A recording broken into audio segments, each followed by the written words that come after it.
All right, welcome back to the gardening channel. For those who showed up first, Lee Dow, I'll give you an extra 5 points for that. Nice. You know how the algorithm works. The gardening channel algorithm. First person to comment gets 5 points. Welcome back. That was a short break of remission, right? That was funny. All right. Gotta apologize. I'm sorry.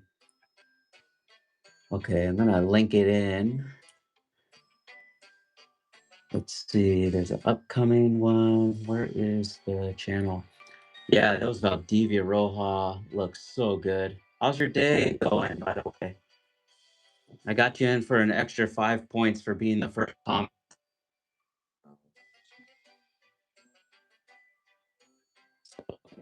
Live streams. Just link for you guys. We're gonna pollinate all these tonight. Later on tonight, we're gonna pollinate all of those dragon fruit.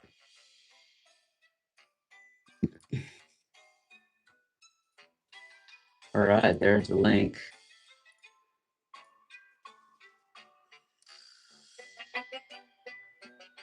So cool. Welcome back, everybody. All right. So this is the link for that one. I'm just going to link everybody in.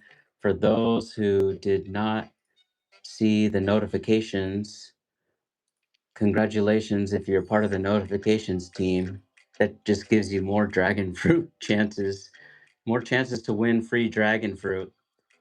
So being the first person back on the stream, I know you guys get the notifications, and it's those notifications that will give you better chances of winning bigger and better boxes of dragon fruit. That was pretty cool. All right. So make sure you guys hit those notification bell, and so you're the first person to comment. And maybe what I'll do is I'll post a short tomorrow. And what I'm going to do is the first person to comment on that short tomorrow, I'll ship them a free dragon fruit.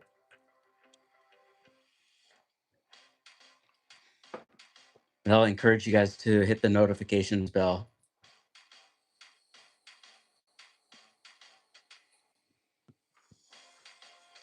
And just to ante it up a little bit, the biggest dragon fruit that I get from the farms tomorrow, I'm going to ship that one. You guys are going to get the biggest fruit.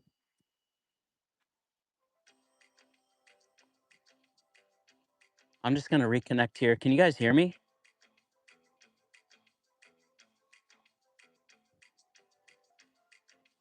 So everybody gets a fair chance. Basically, I just announced another giveaway on the gardening channel of Top Potato. Tonight, we're giving away the Pink OG, all four cuttings. And then tomorrow, we're going to announce the winner and we'll ship out that fruit as well. So I'm shipping out the biggest fruit that I get from the farm. And that's one beautiful thing about, oh, cool, loud and clear. I feel like I'm too loud, you know? Am I too loud? I'm always too loud.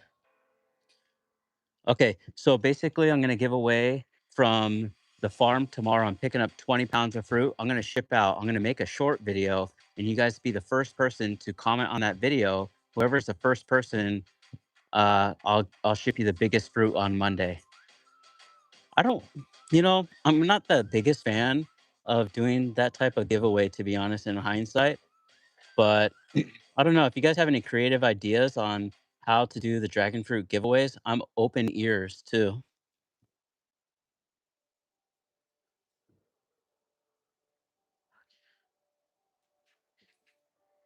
Okay, connecting to the internet. I think what happened is, oh no, I'm connected. The Euro is connected to the internet. I'm not sure what happened.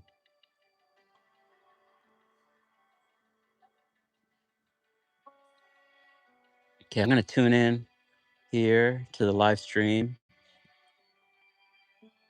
And I did notice that the like button was lacking. I saw 5 likes on that video that we just did. Go ahead and smash the like button on this one right now.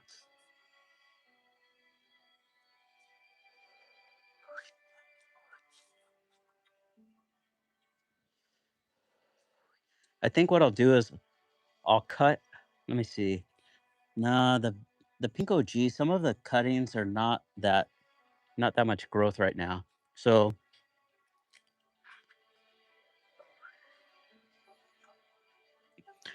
what I'm going to do is trim off one of the branches. You can't see me, but I'm looking at the Pink OG variety, and I'm going to trim off one of the branches. So tip it, and that's the largest one. And then the other ones can have a little bit more growth. So I'll send that out when I see a little bit more growth, maybe just one more week. As I mentioned earlier, we're giving away Pink OG. We're giving away a large box of dragon fruit. We're going to give away also other things as well, like dragon fruit tools, and they'll ship straight to your door through our Amazon account. So if you don't know, you go to our website, you can see all the products that we have selected on our website. There's a link. You click on our Amazon page, and I'll let you guys decide. Maybe some pick a couple things from there, and I'll select stuff that you guys are most interested in.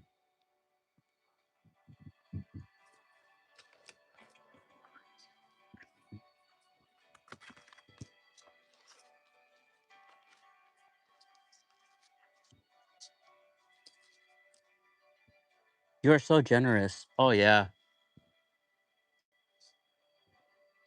gotta love it. Gotta love it.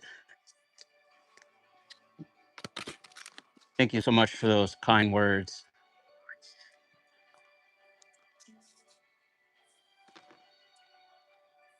All right. So nope, not too loud. Oh, that's good to hear. Thanks, Slice of Bliss.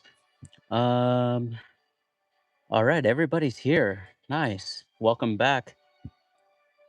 I wish everybody who's not here a wonderful 4th of July, and I hope everybody stays safe out there.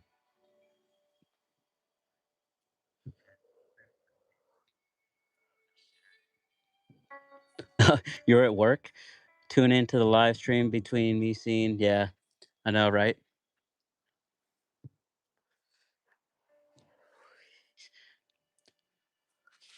I did want to talk about the little meter that you see on the bottom of the screen in the center, which is temperature and humidity. You can utilize different tools to monitor the humidity of your dragon fruits or the humidity of when the dragon fruit blooms, and the nighttime temperature and what the dragon fruit looks like when it's blooming at 65 degrees versus later in the season, the dragon fruit will bloom differently.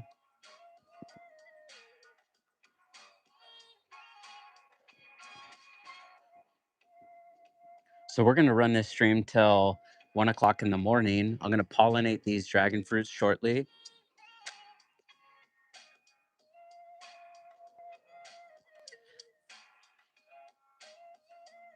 for 65 degrees.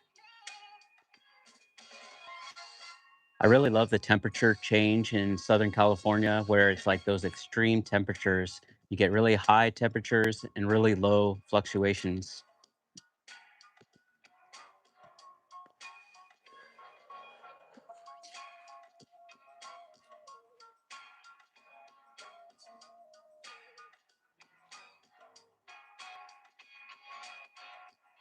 I might stay up that late. Yeah, I wouldn't blame you guys if there's 2 people left at 1 o'clock in the morning.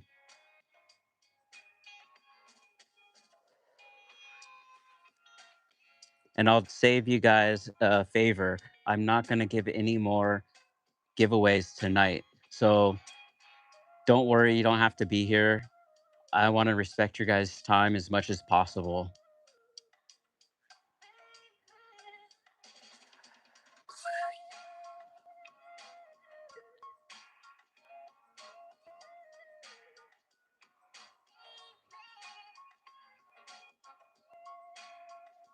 And believe it or not, it is almost 10 o'clock. So around 10 o'clock, remind me because I'll announce something else.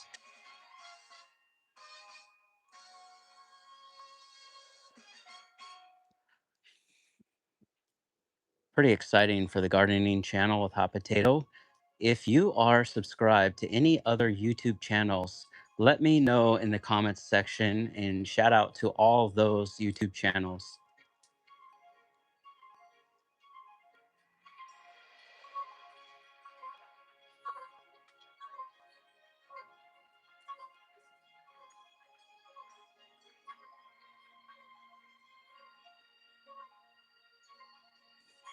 All right, I'll give you a sneak peek. Let me walk around through the back.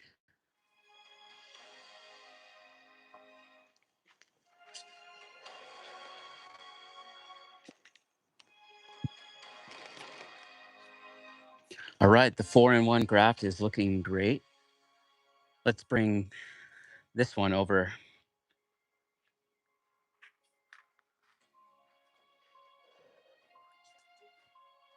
I'll show you the 4-in-1 graft tomorrow.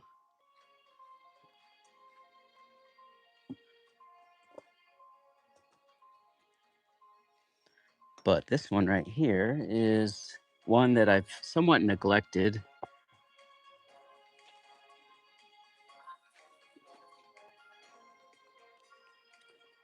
This is a Sour Patch Kids crossed with Nectar Sunrise.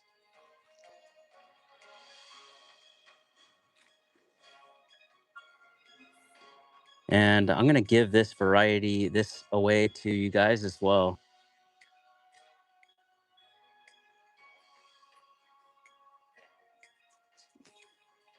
I don't know which, I think I mentioned that in the Nectar Sunrise Sour Patch Kids varieties that we grafted. So we have 4 different varieties of Nectar Sunrise. This one's a double graft, so these are 5 and 6 basically.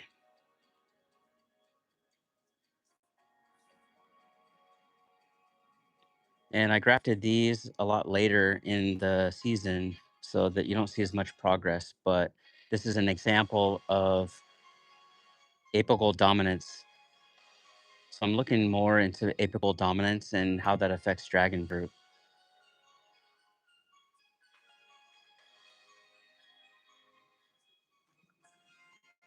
But there is another variety back here somewhere that I want to look at as I'm tipping off all of these suckers. Man, there's so many suckers out there.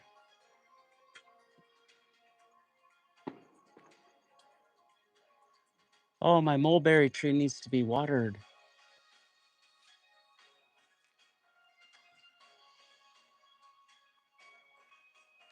I do have a plan for my mulberry tree too. What we're going to do is wrap it with this special cloth.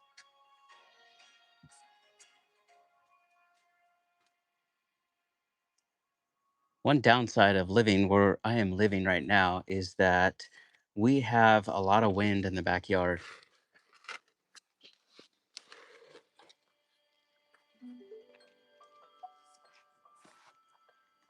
So it dries out the soil very quickly.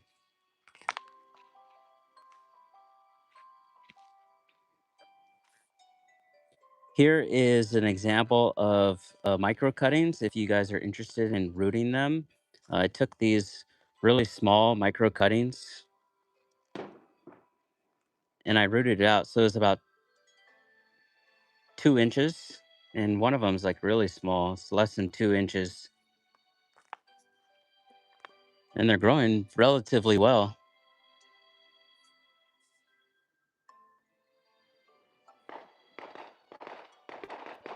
So I always like to pose the question with dragon fruit: is having a bigger cutting better?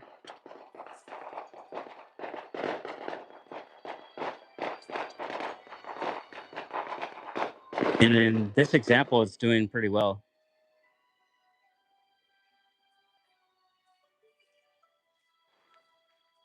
You guys hear the fireworks? Pretty cool. Let's see.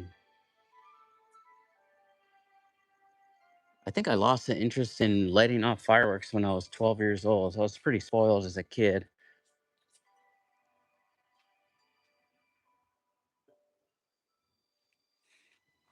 Oh, here's a Wallace Ranch hybrid. So this one's doing really well. It's still in the 5 gallon. I'll bring it over and show you. A little show and tell right now. And then we'll start busting out the house cleaning and get the vacuum running.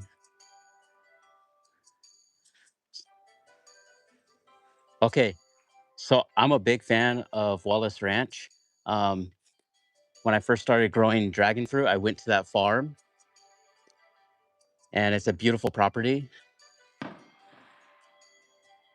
So I have a strong connection with Wallace Ranch, and I really appreciate how Robles created Robles Red there, and how cool that variety of dragon fruit has stood the test of time. And so this is like something that I would have never thought when I first started growing dragon fruit. I would take one of their personal hybrids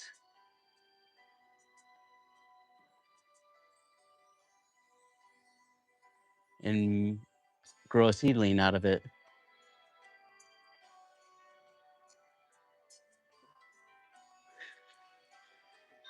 So I don't know how tall this thing is, maybe 4 feet.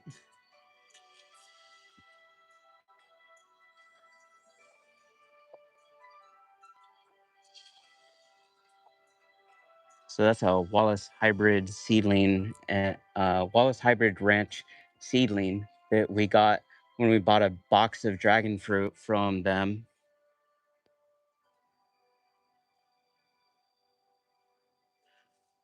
And we did record some video when we were there. And also, I have some film from almost 2 years ago of a taste testing of that fruit.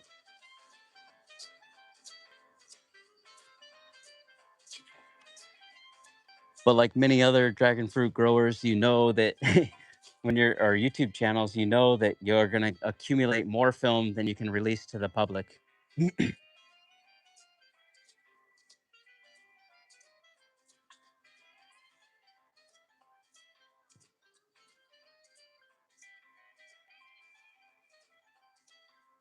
So I don't know. Maybe I'll sniff through.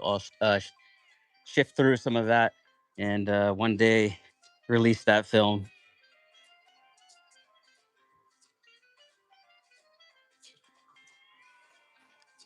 All right. So Wallace Ranch hybrid seedling. If you know anything about this variety, it is a cross between Sugar Dragon and Vietnam White.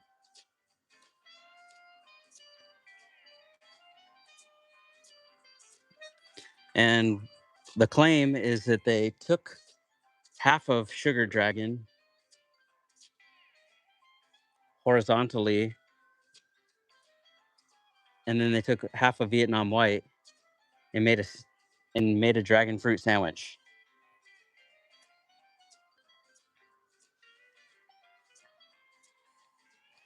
And then from that sandwich, they pruned off all the growth that has the characteristics of both varieties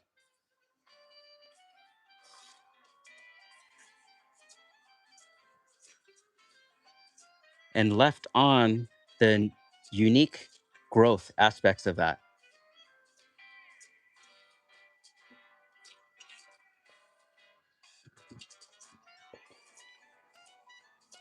So if you look up the science, um, it's very rare that that happens in nature, and possibly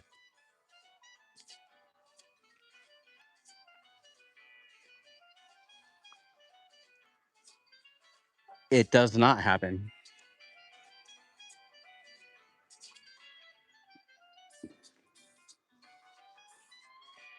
Sometimes it doesn't happen. So we don't know if that really works or not.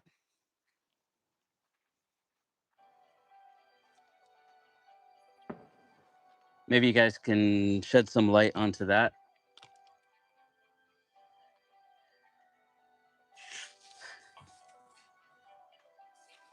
still trying to learn about all different types of growing dragon fruit. So I thought that was pretty cool that Wallace Ranch did that.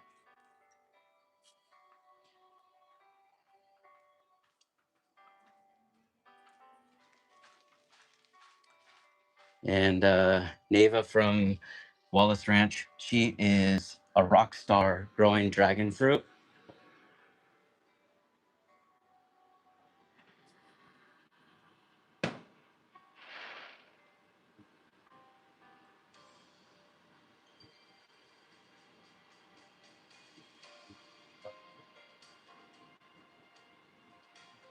That's weird. My vent on my fan in the kitchen is not turning off.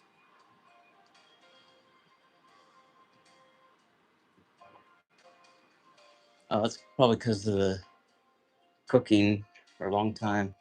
Make a stock.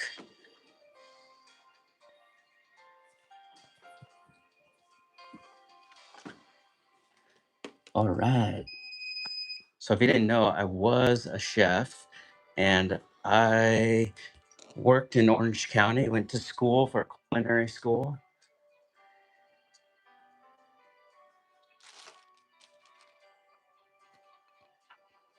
And I worked in the industry for about 5 years, helped open up a raw food restaurant. And that's how I got my love for different tropical fruits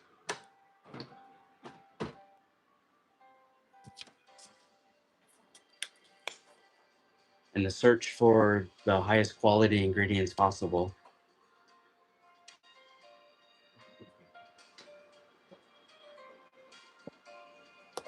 Okay, there's my pollen back. Let's bring this outside.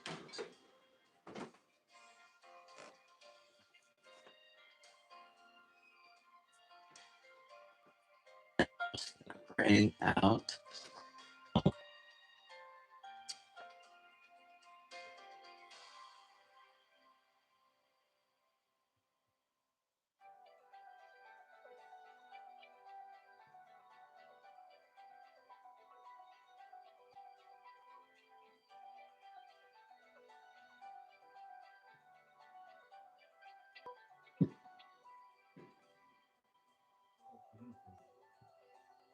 Potatoes. I love cooking, as you guys know now. And hot potato came from something that you would never realize.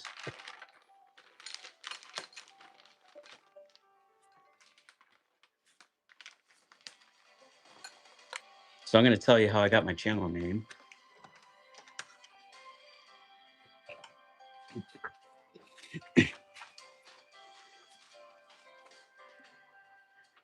Earlier in the stream, I told you that John Kohler with growingyourgreens.com was a big influence on my knowledge base for growing.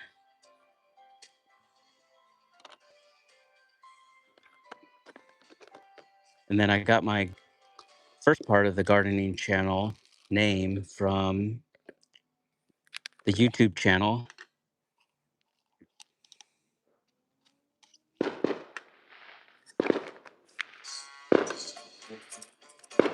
The gardening channel with James Prigioni.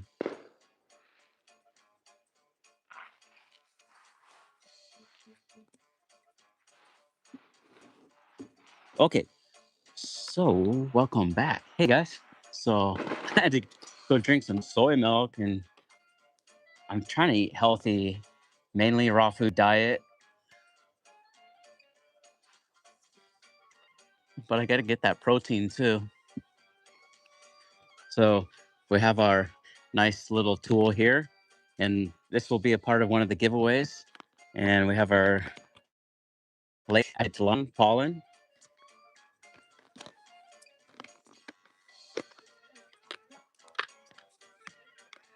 and just stored in one of these cups.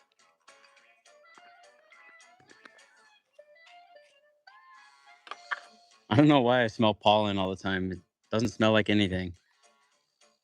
So if you're hybridizing dragon fruit, you want to get a brand new brush and pollinate all of the flowers. Nice little incandescent packets. And I believe this is on my Amazon affiliate webpage as well,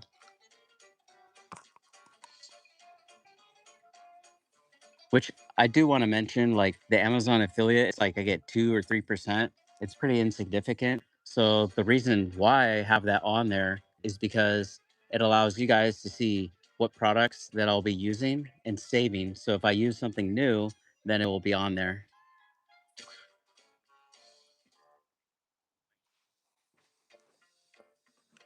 And then we did send out one of these vacuums to somebody, and it should arrive, I think, on Sunday. So, congratulations for winning that vacuum. Let me know if you guys want one of these vacuums or there's something very specific that you really wanted, um, that fits your needs for how you're growing dragon fruit right now. All right.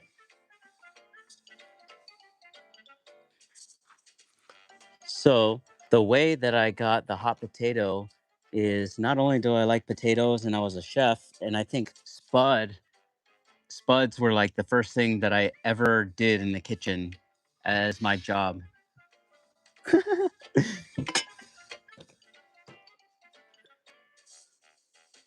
So that was like a new beginning, for me.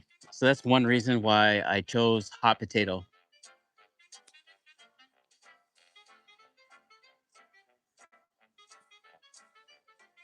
I take a little bit of pollen and go right there.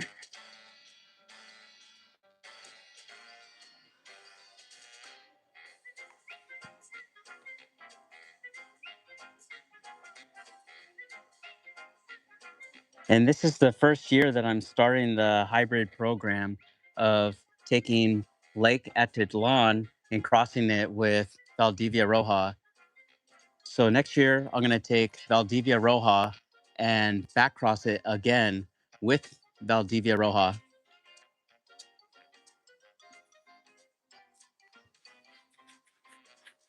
And we'll do that for 4 seasons.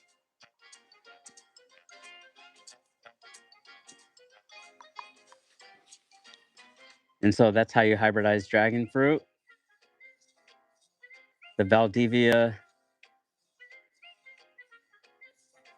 Edgar Valdivia way.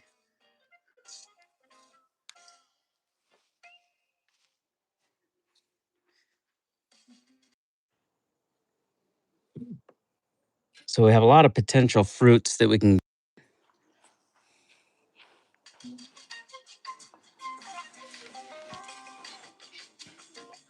Oh, you get a lot more pollen out of the vacuum.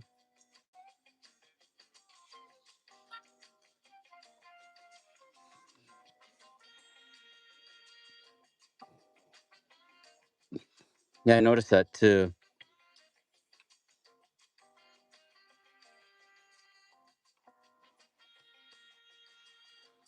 That's a good tip, actually.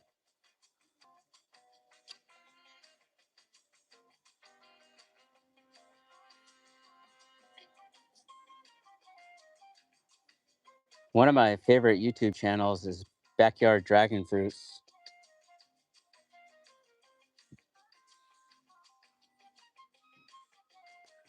I love watching his channel because the creativity that he has with the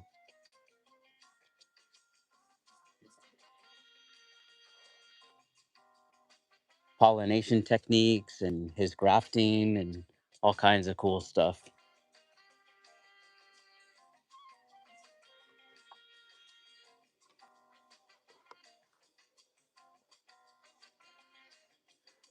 One time he took a zip tie and zip tied dragon fruit flower.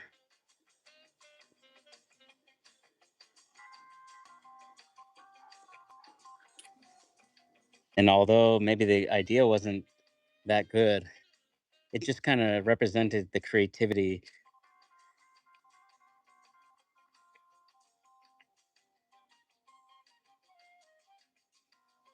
All right, so I don't know how many flowers we have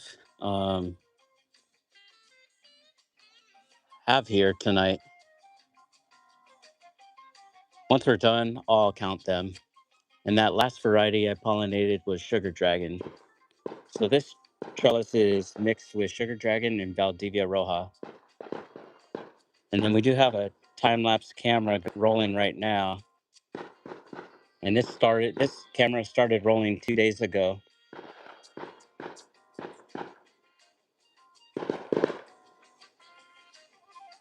So there was one flower that bloomed probably last night or the night before.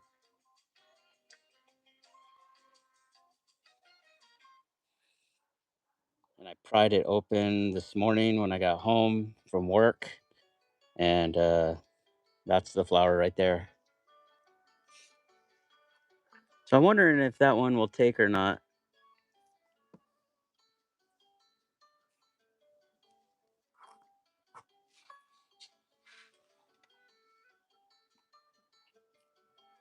But it seems like people who grow dragon fruits for a long time are pretty successful at pollinating them. You don't have to pollinate it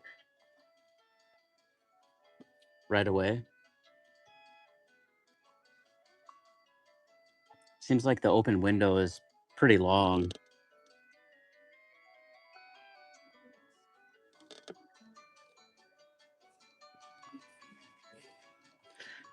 But if you are trying to get pollen and sell pollen like I am,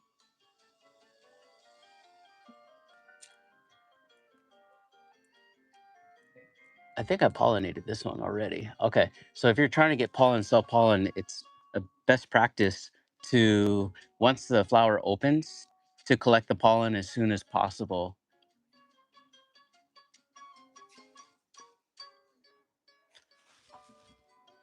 Because in the nighttime, humidity level rises.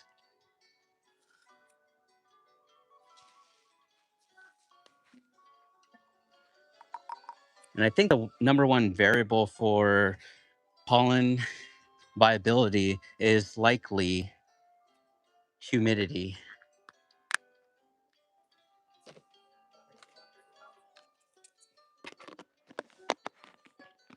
All right, close that up. And then let's vacuum all these dragon fruit pollen.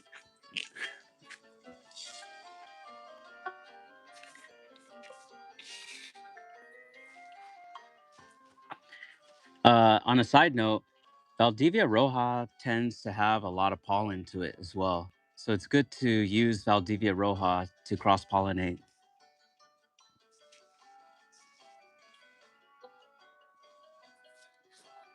And I'm going to try to mute the cameras or the mic somewhat here for a moment because it'll be pretty loud.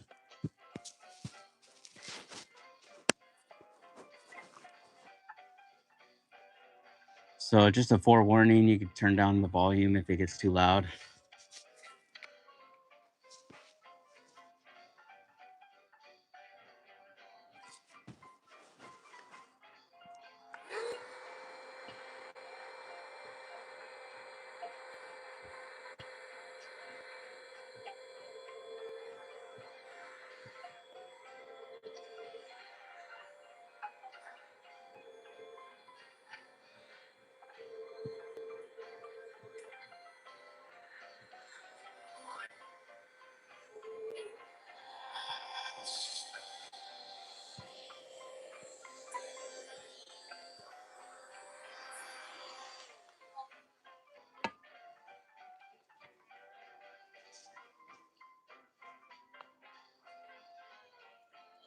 All right, I guess I'll pop in the chat for a moment here.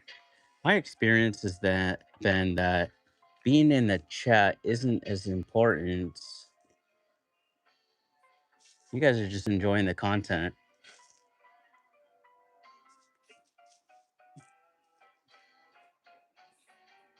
All right.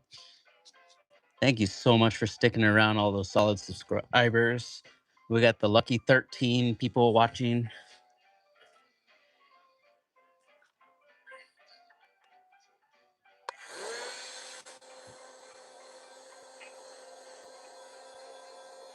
I don't know if that's too loud. I can cover this.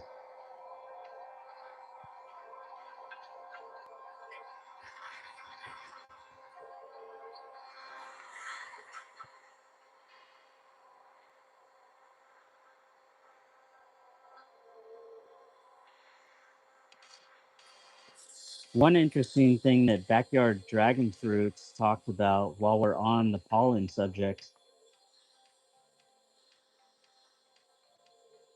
he said that you can just pop the pollen right in the refrigerator.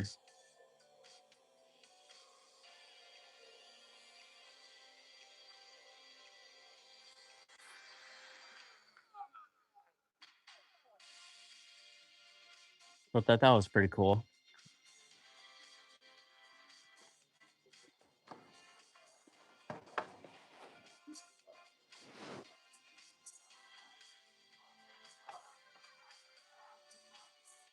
Heck yeah. Now we got 10. 10 is better number than 13.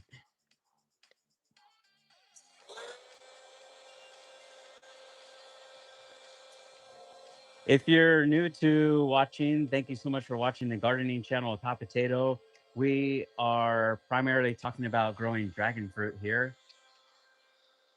We're growing in zone 10B in Southern California, and we are giving away big boxes of dragon fruit, over 100 pounds of dragon fruit away on our YouTube channel.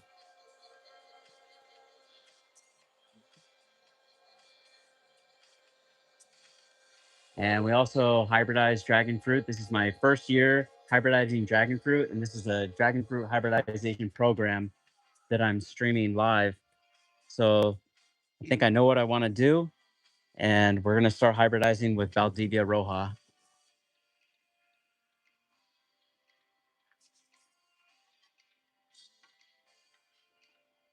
All right. Did I miss one?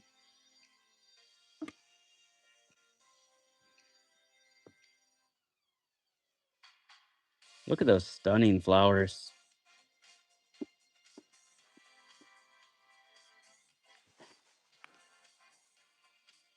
All the different colors. This variety actually came from Jalisco, Mexico.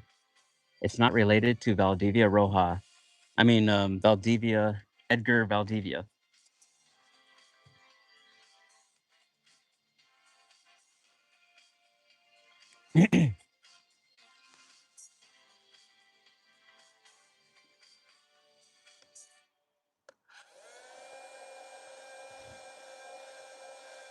It's my hopes that you guys watching this are learning something not only through what we're talking about, but also through my experience in growing dragon fruit in the backyard.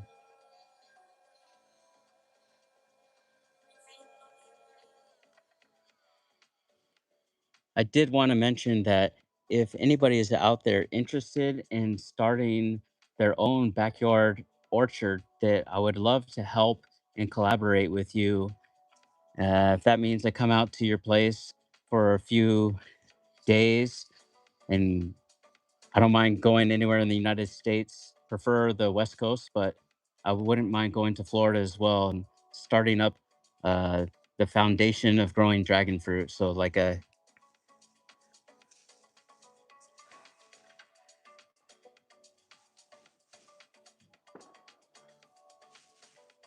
there's all the pollen right here.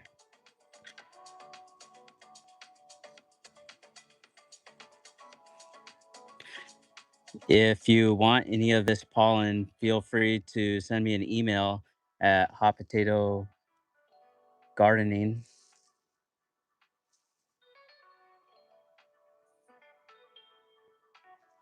So hotpotatogardening.com. You can email me directly at spudandsoil at hotpotatogardening.com.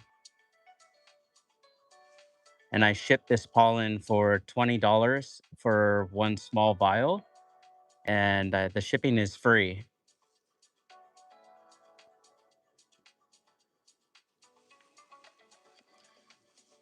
But tomorrow I'm going to talk about somebody who was in the dragon fruit community who actually gave away a whole bunch of those vials.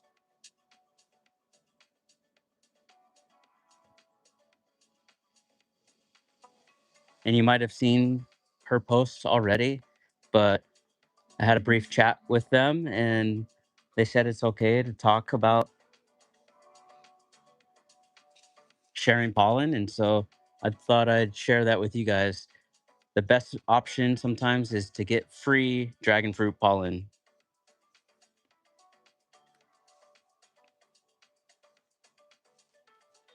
And so this variety right here is actually Connie Meyer.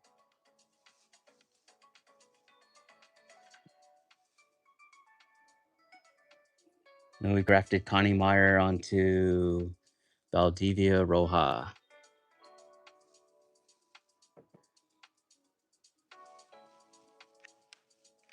So maybe at some point we can utilize Connie Meyer as a cross breeding with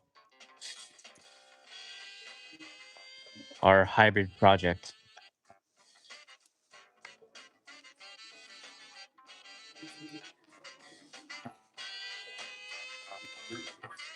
All right. So hopping in the chat here.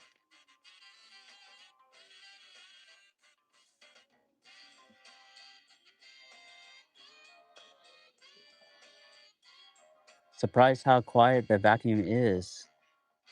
Barely hear it.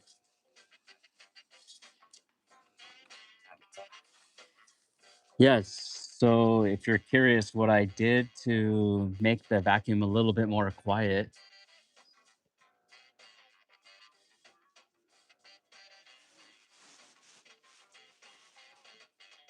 and just put the mic underneath my shirt.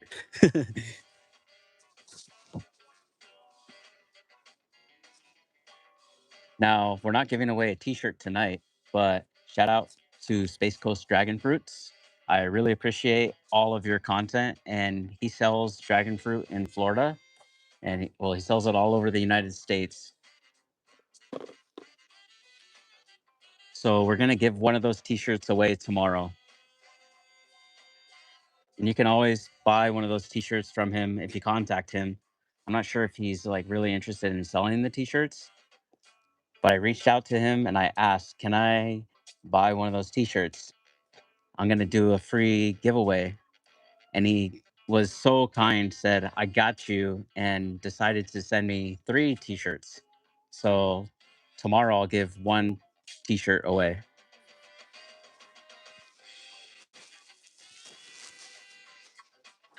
And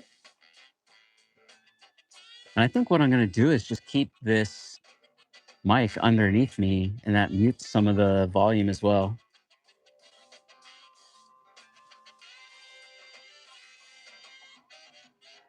I'm not sure if that helps.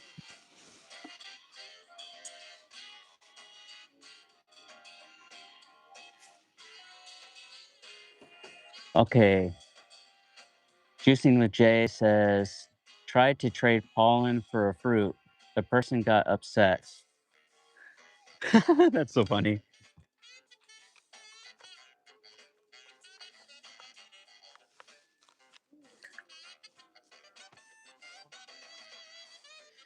Yeah, that's the thing about gardening. It's such a passionate hobby that we often run into issues with that.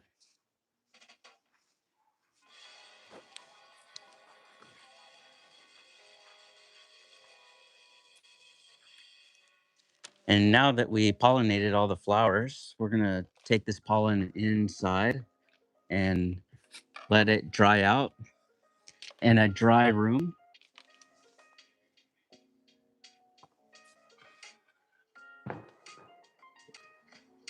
I don't know if I lost you guys.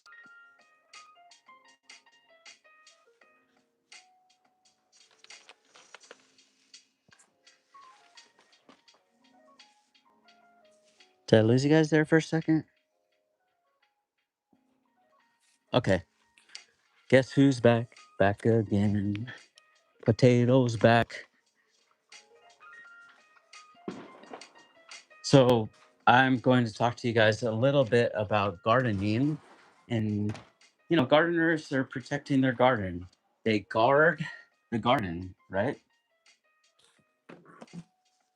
So, basically, I want to help everybody who tends to be pretty passionate about gardening.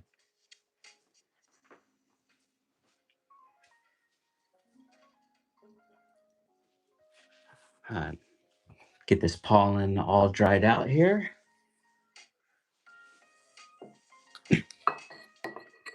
And you might come across this on Facebook or even when you go to one of the farms and encounter some unpleasant conversations. And I've had my fair share of unpleasant conversations in life. And that's just a part of living, you know?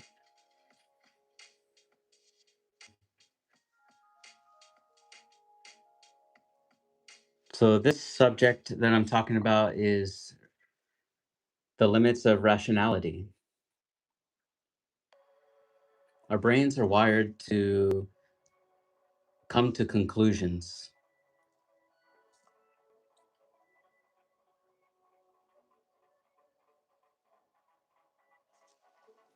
And there's a wonderful New York Times article about this.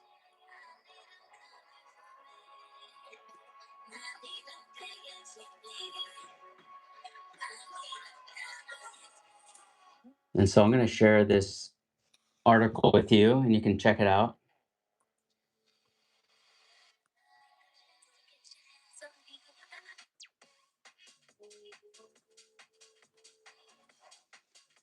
And I do think that Juicing with Jay does a really good job with this on his YouTube channel and being appreciative in life in general.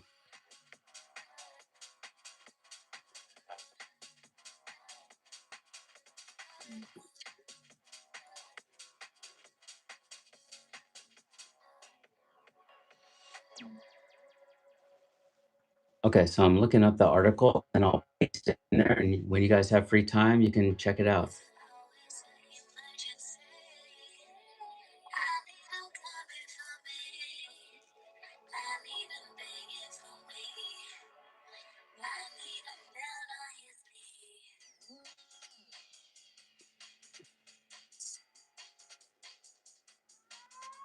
Those are just beautiful flowers, aren't they?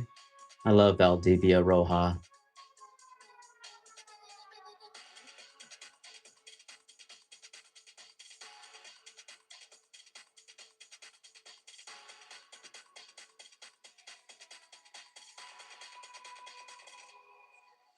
I would encourage if you're on Facebook or if you're meeting with people who are gardeners to maintain that holistic approach as far as how everybody has their own garden and they have their different experiences of growing.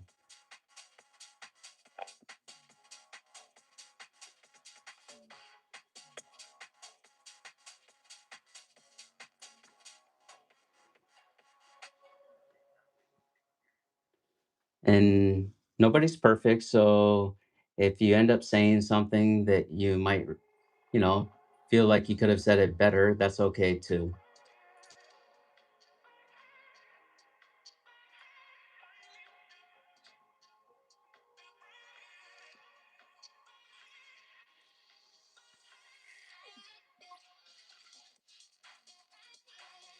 All right. So this is the article. And this is my spiel of how I tend to think about gardening and really in my life, the outlook of life. And if you know Steven Pinker, he's an evolutional psychologist.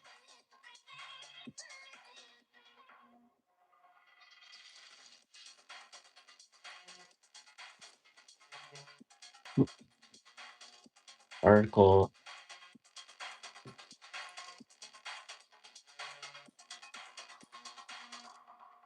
into Google.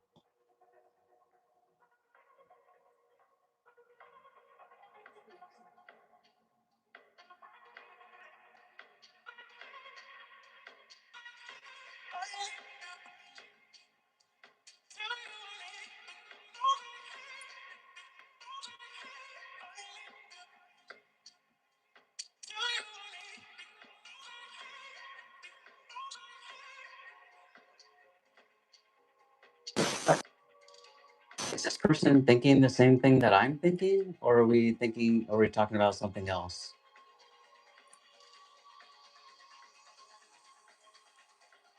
And as a healthcare worker, it's vital to never assume. So,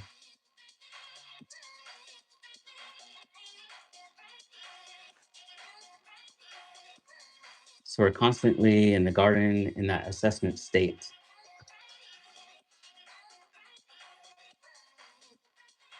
and to be objective, you know? Okay, so that's the article. Go check it out. Hope you guys like that read. It does reference Steven Pinker, and he has a lot of cool books out there. Better Angels of Our Time is a really cool book. And I think that really helps me with my gardening.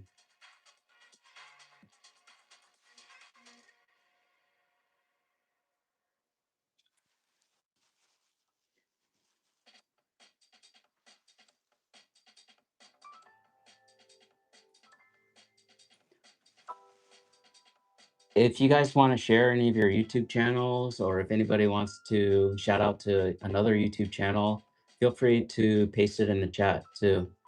Okay, so Steven Pinker. Do you guys know who Steven Pinker is by chance?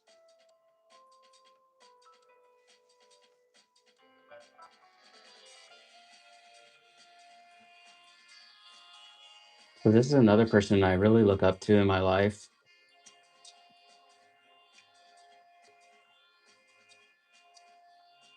Happy 4th of July. 250. Can you believe that?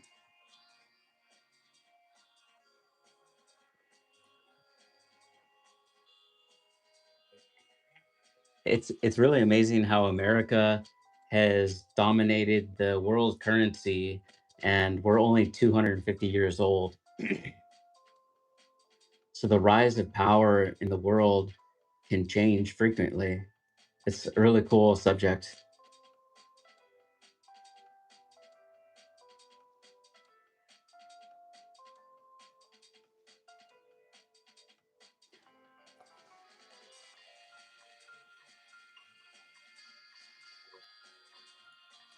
Cool.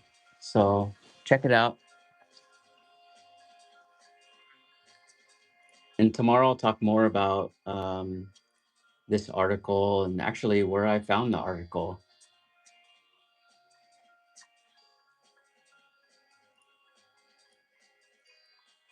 I did want to plug in some dragonfruitplants.com information overload here. So that's a cool website that you can check out.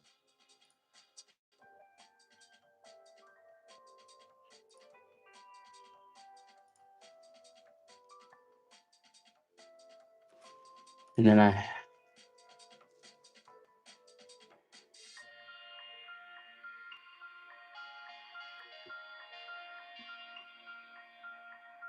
and then tomorrow I'll touch more base on, I'm going to dive really deep into the collector's mindset. So collecting dragon fruit and how collection can become an addiction or a cycle. So if you're starting to collect a whole bunch of varieties, maybe I can open your eyes to some of the things that I've experienced.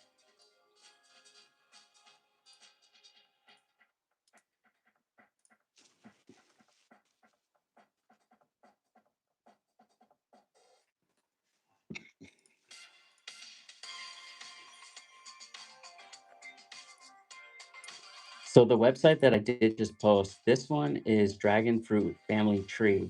And this is created, I believe, by an Indian gentleman. And I'd love to interview him. I think I gave a free fruit giveaway for anybody who was in India and they commented on my video.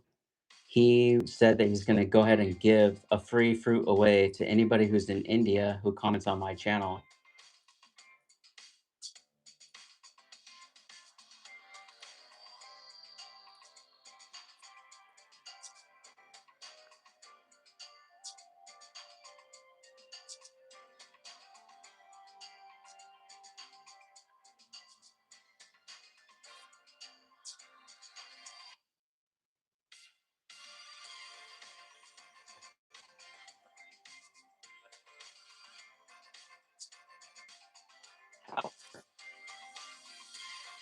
guys, with or without angel food cake. Oh my god,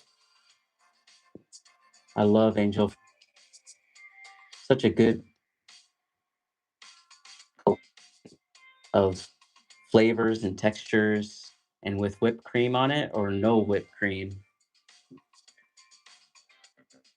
There's a really cool dragon fruit recipe out there, other than grafting dragon fruits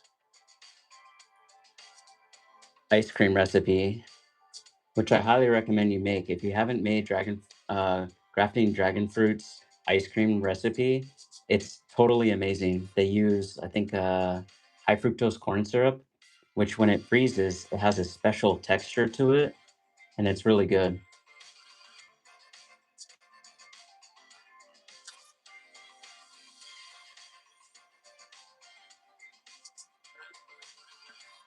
But if you're a big foodie like I am, and you appreciate culinary experiences, then another recipe would be to mix a few ingredients. You're going to mix ginger with pureed dragon fruit, or make a simple syrup out of dragon fruit,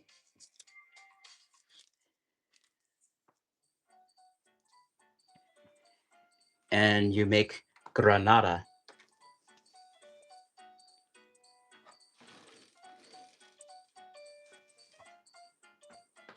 And granada is a culinary technique that Michelin star chefs use, where they are putting a liquid in the freezer for about 30 minutes or an hour and allowing it to crystallize. So the water is reaching that freezing point, 32 degrees Fahrenheit. And then you remove it from the freezer and you scrape it with a fork.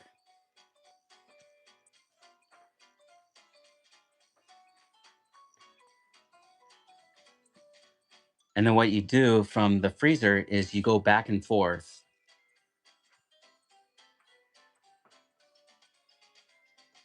And that's how you make granada. And the recipe that I saw was that they took granada and they added it to seafood. They added it to oysters.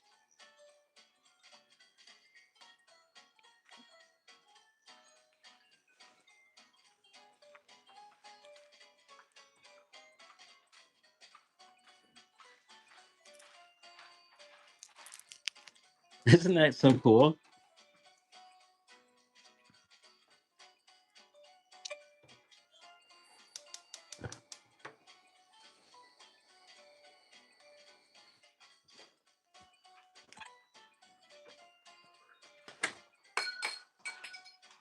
I do have a relatively large ice cream maker. And so, either later in the season, I am going to have a little party at my house and invite everybody over to my house so we can have a party and I'll make ice cream.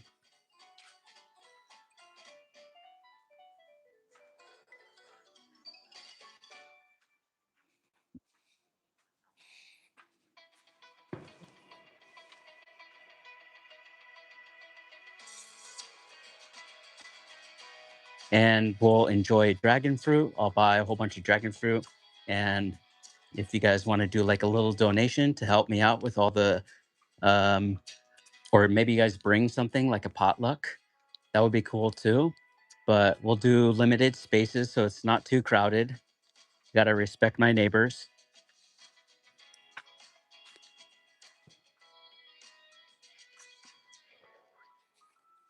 And I'll send out some evites as well. So if you're interested in coming to the backyard of the gardening channel of Hot Potato and checking it out, then feel free to send me an email, and just maybe in the email title it something about the party at the gardening channel, or some type of word that defines the end of the season party, so I can use Google AI to filter out the emails and see who's interested in attending.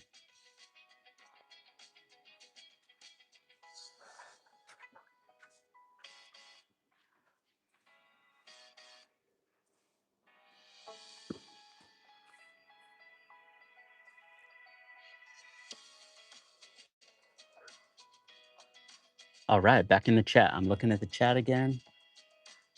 Slice of Liz says, I see frozen orange juice being so tasty on fish. Oh my gosh. Yes.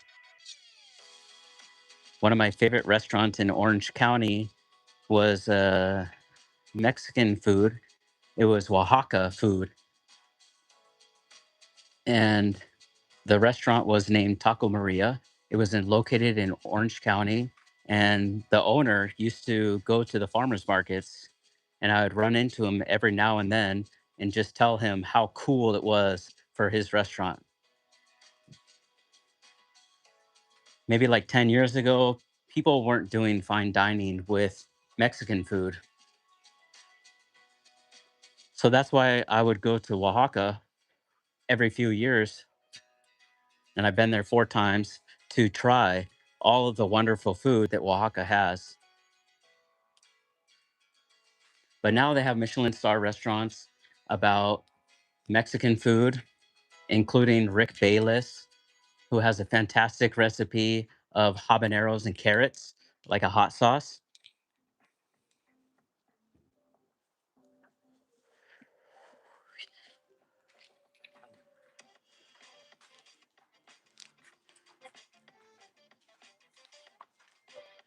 I've been to the French Laundry, been to 2 Michelin star restaurants, been to 3 Michelin star restaurants, been to Switzerland, to all the different types of Michelin restaurants. California has a lot of them. They're not the best. Michelin star restaurants are not the best in the United States. But if I were to recommend one restaurant you take a hot date to and take your wife to, it would be Six Test Kitchen. And that's located in Paso Robles.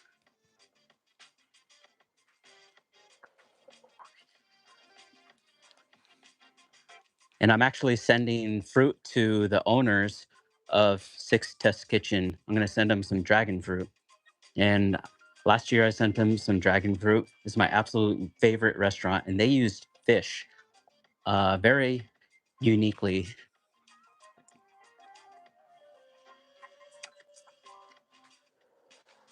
And the reason I mentioned that, Liz, they make a fish dish that is amazing. They just received another Michelin star excellence for sustainability. There's one fisherman that collects all the fish out in the ocean and takes it to the restaurant. And so the thought behind how they make their dishes and minimizing waste. So I'm not sure what the criteria is for that sustainability recognition behind Michelin star restaurants, but they have a sustainability recognition that they just got.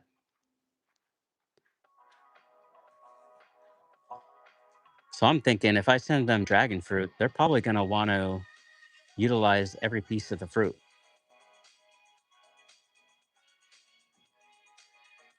And wouldn't that be so cool if they put dragon fruit on the menu as a special?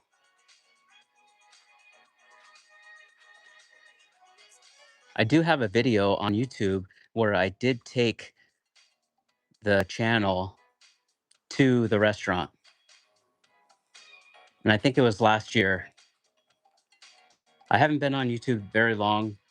I think it's approaching 3 years now. And I'll put it in the chat in a little bit here if you want to check out that restaurant.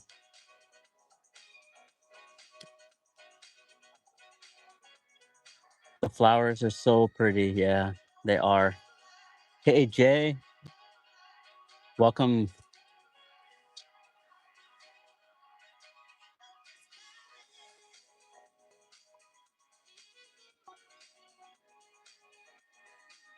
It's called Six Test Kitchen. I've been to the restaurant at Justin, and I've eaten there for lunch. I haven't had a sit down dinner, but that's also a really cool restaurant. It's a beautiful property.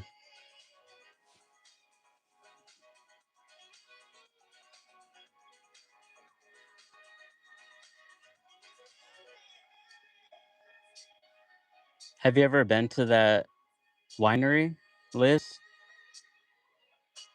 What is Pete's favorite fruit? Dragon fruit. Pete's Dragon. Oh, you're from San Luis Obispo County, where Paso is part of. I want to visit the restaurant.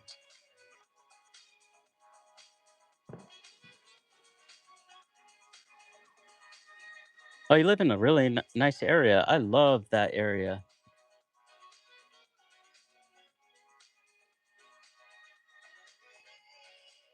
You're number one, Liz. Hey, Jeff. Thanks for the shout out. I love the kind words. I used to drive limos for the wine tours, but I don't really drink, so I haven't drank at the wineries. Yeah, I don't drink wine very much either. I definitely drank a lot more wine during COVID, so that's why I don't drink too much. Oh, you're from Oceano, California. I'm from Sacramento, California. Oh, I might do a contract up in Sacramento.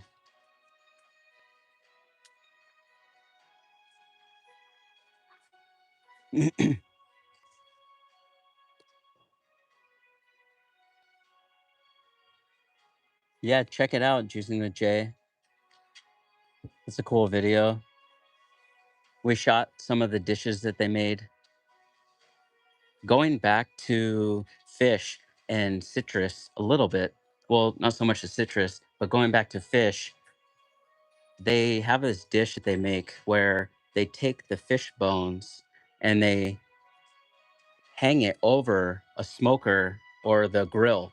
And then all that smoke that they're creating with the steak is getting infused inside the fish bones. And then they make some type of consomme out of those fish bones. And it ends up becoming this custard that has remnants of fish flavor that is incredibly delicate.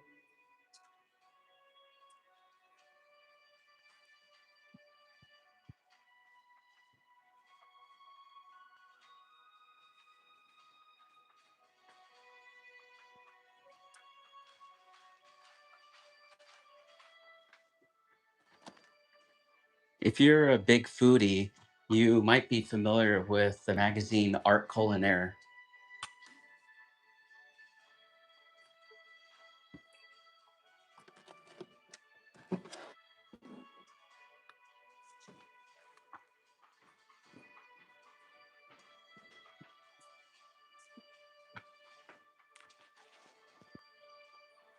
And I subscribe to Art Culinaire for, I don't know, maybe 7 years now. And they send, I think it's like 3 issues every single year.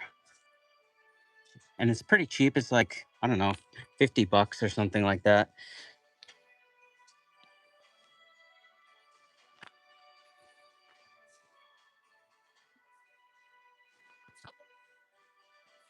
So I'm trying to collect all the issues. This is the issue number 7. And they have chefs from the White House on there and all over the world.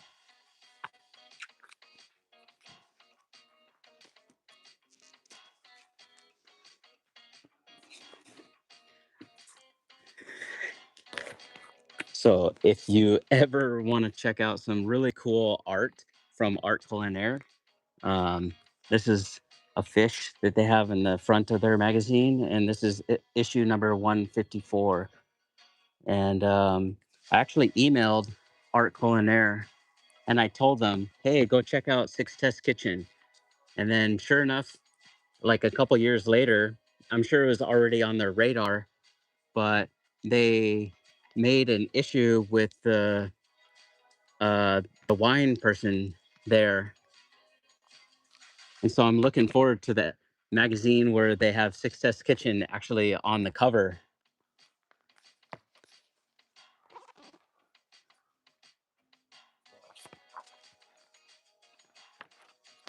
So this is a sunchoke porridge and smoked butternut and dragon's breath.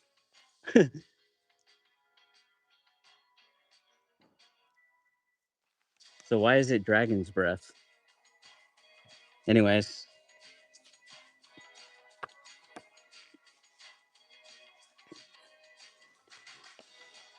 I really like this because the cooking techniques that they're using on these are pretty advanced, and um, some stuff you can cook by yourself, but if you don't know too much about cooking, you can take these recipes and it won't taste the same. So there's a lot of thought into all of these dishes that they're putting on here, and sometimes I don't even understand them as well. They do have a lot of simple recipes as well, like the dessert recipes. But if you want a book that you can make Michelin star food, then I would recommend buying the French Laundry Cookbook. And that one is the one of the most famous books out there in the culinary world. And it's a three Michelin star restaurant. It's my favorite chef. And you can buy that book and make like ratatouille, which is like a gardener's mishmash of vegetables, and it tastes really good. And so there's herbs in there and stuff like that. It really takes the essence of the garden and implements it inside the culinary experience. So making chive oil or different herb oils and simplifying the flavors of food. And so, if you have a garden, it's a great book to use to make high quality dishes right from your backyard. So, that's pretty cool. I don't know if there's any food recipes that have dragon fruit for art culinaire. So, maybe I could do a Google search to find out if what episode has dragon fruit or which me- which episode has dragon fruit. One trick that I have is I do subscribe to this magazine, and then when I get the subscription, I open up the book right away. And if they're not a Michelin star restaurant, then I go to that restaurant. And so I've been to several restaurants where they are not Michelin star restaurants. And then after I went to that restaurant, later on, they become a Michelin star restaurant. This is uni ice cream, and I've made this dish before, and it's absolutely amazing. It has gold dust on it. I didn't add that into the dish because I'm not a big fan of adding really expensive ingredients into my culinary dishes. But if you're at a nice restaurant, I think it's okay for them to add those, you know, high value items to the dish. And the farm that I'm picking up fruit from tomorrow actually sells Suriname cherries to, I think it's not Nobu, but there's another restaurant that is in the United States for a certain period of time, and they pick up those Suriname cherries and they incorporate it inside their dish. So it's very difficult to get inside that restaurant, by the way. It was kind of like a pop up in the United States. So yeah, art culinaire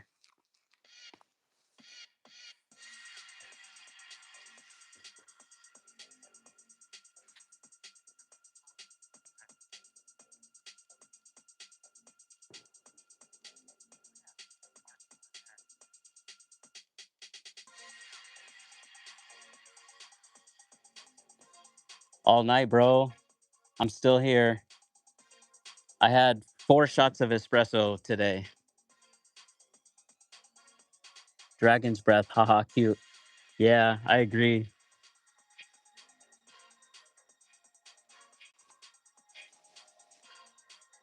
All right. For those at work, thank you so much for watching the gardening channel with Hot Potato and joining me on your break. And so I really appreciate you guys tuning in.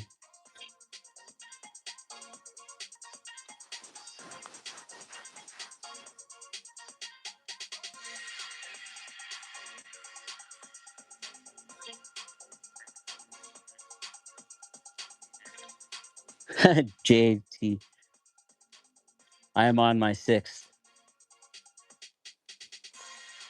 Wow, six. You're going to get some PACs. Are you talking about 6 shots of espresso?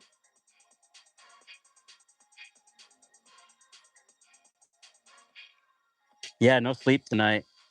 Well, I worked the last 2 nights. So I've been up all night the last 3 nights.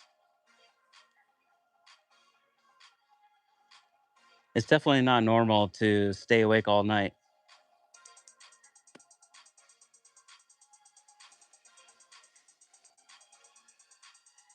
Okay, shots of espresso or booze?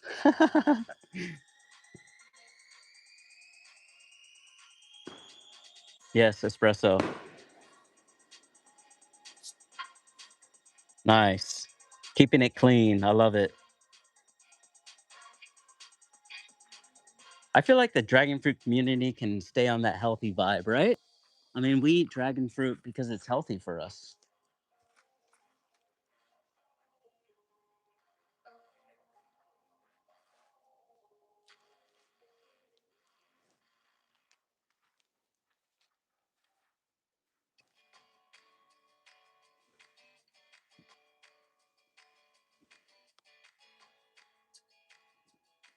I must say, there's so many bugs out here at night, especially when you put the lights on.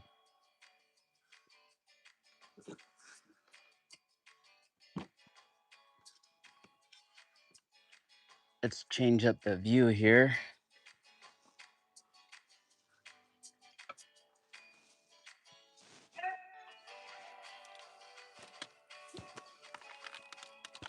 I do have a video of a live stream that I did where we took this trellis and we transplanted it into a bigger pot.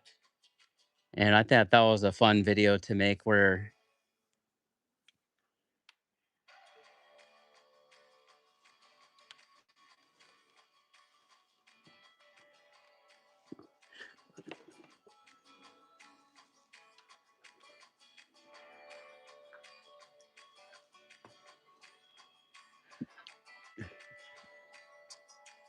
there we go. Let me see if I can shine some more light onto those dragons.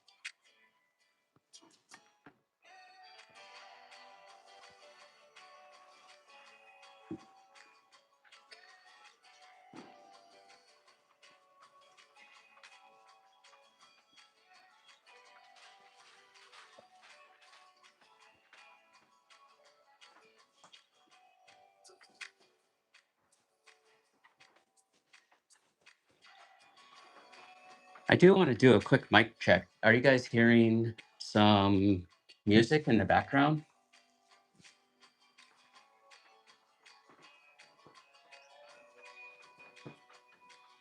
I'm going to bring out Space Coast Dragon Fruit t shirt so you guys can check it out.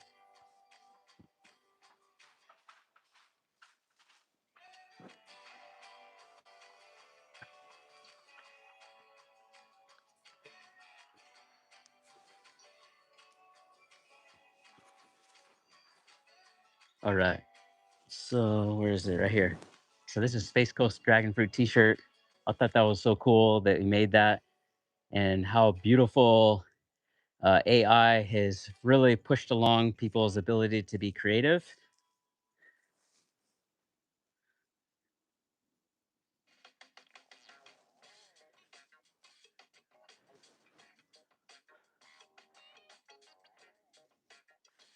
So go check out Space Coast Dragon Fruit. Tell him I sent you over to his channel if you've never been there.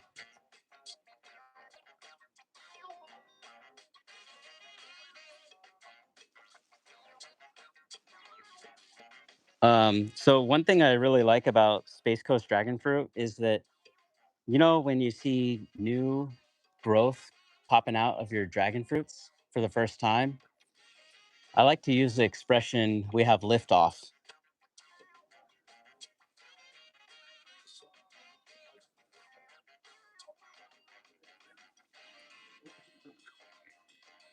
I think it's fun to play with words and have, sayings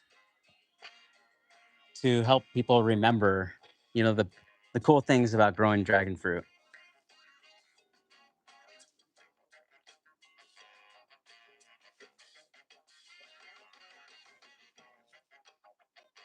So I'll give this t-shirt away tomorrow.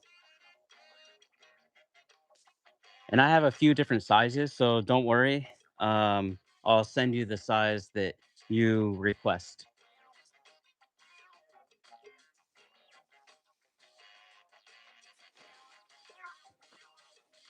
And then the front has a nice logo to it as well. He sells 50 different exotic varieties.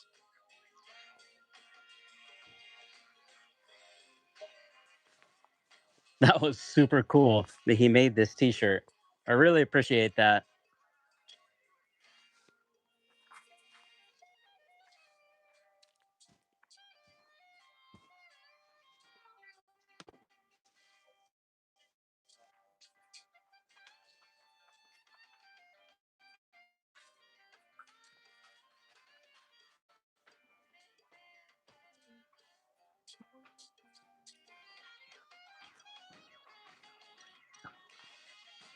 How many varieties of dragon fruit do you guys all have? Or have you lost count like I have?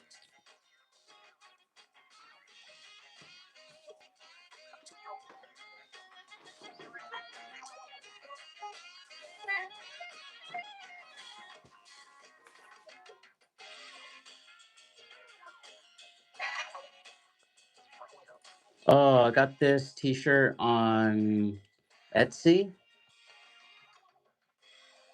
Let me see if I can find it for you.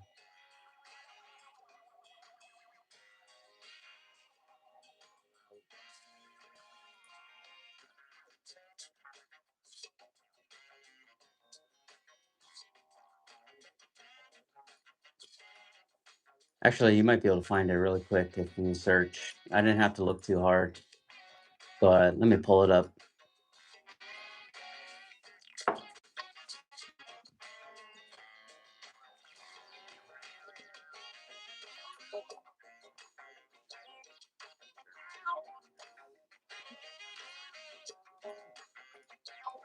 So this is what it looks like. Something like that. Oh, it's a Comfort Colors t-shirt. I just bought another one.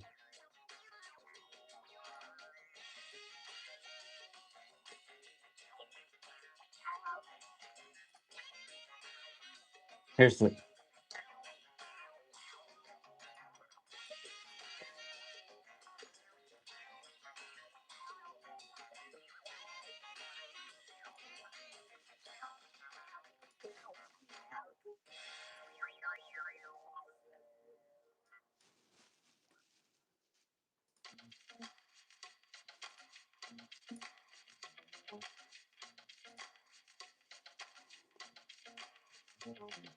Slice of Liz says, "Oh, there are so many dragon fruit tea options on Etsy. There are. It's super cool.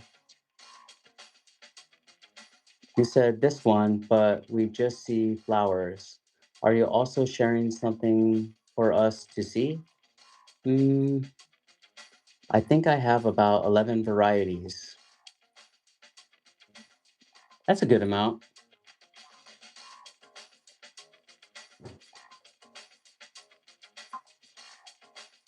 Do you have a favorite variety right now out of those 11 varieties? Let me see. I think I'm just sharing the t-shirt. Oh, it looks like somebody wants some pollen.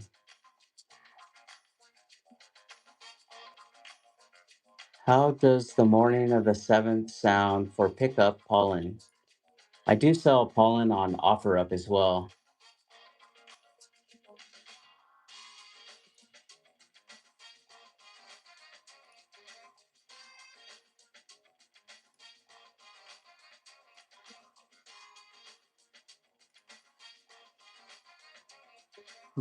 Oh, here we go. Maybe this is the link to the no. 50 Shades of Yellow is the company that I bought the shirt from. Oh, they're from Idaho.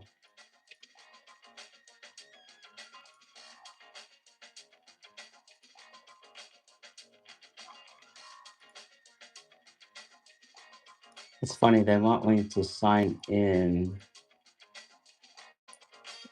on the Etsy email. I can't click on any item or any link on the Etsy email to take me directly to the t-shirt. It always takes me to sign in. Anyways, you're right. There are so many dragon fruit t-shirts. Oh, this one's cool. One thing I'm gonna do on the live streams eventually is allow you guys to hop on to the live stream as well. I'll send you a link and you can hook up to the computer and you can join the live stream, either audio or you can do video or both, obviously.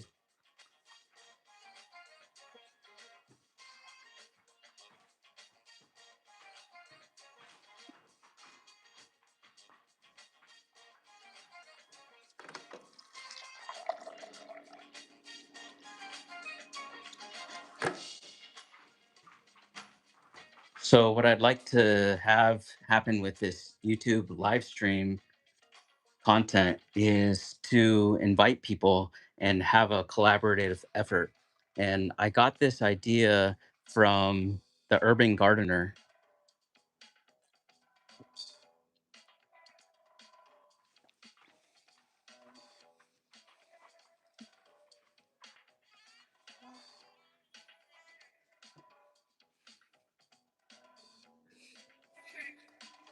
He has a community show where you can hop on his live stream and talk about your backyard.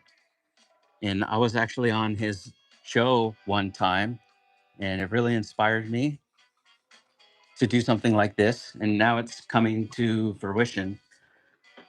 I would love to have you guys on the channel.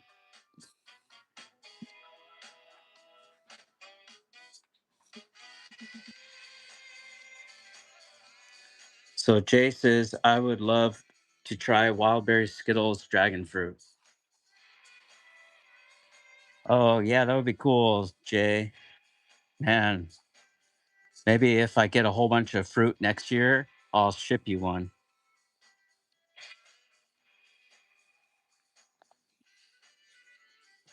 I think my trellis for Wildberry Skittles is pretty mature, but I'm not sure how much fruit I'm going to get for the second year. But next year, I'll probably get a lot of fruit on all these different varieties that we have. But yeah, Wildberry Skittles would be awesome for you to try. I can't remember. Are you growing Wildberry Skittles as well?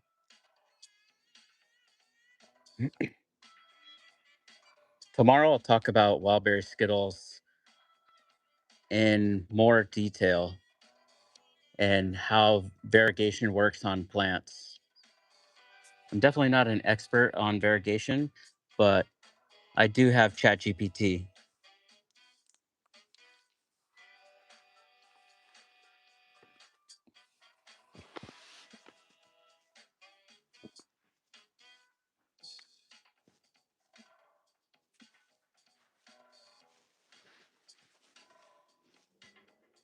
I don't know if that's a good thing or a bad thing.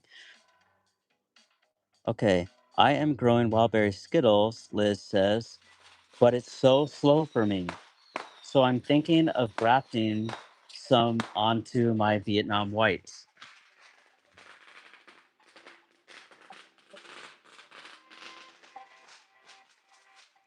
Yeah, that's a really good idea, actually. Vietnam white has a strong root system.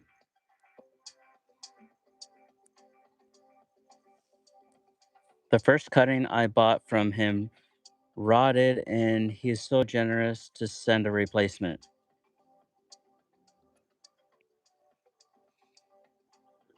Oh, you bought it from Richard. Yeah, Richard's an amazing person.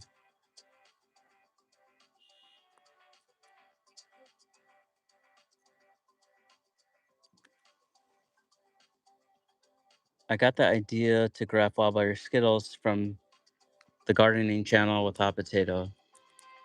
Cool. Yeah, I actually got that idea from Richard, so you can thank Richard for that. Or maybe I got it from Wilfred from Ox Dragon Fruit Farm.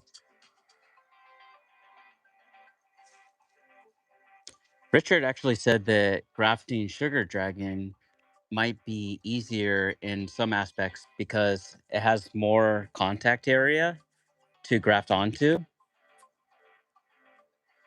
But either way, I think both those varieties, like Vietnam White's, very vigorous grower.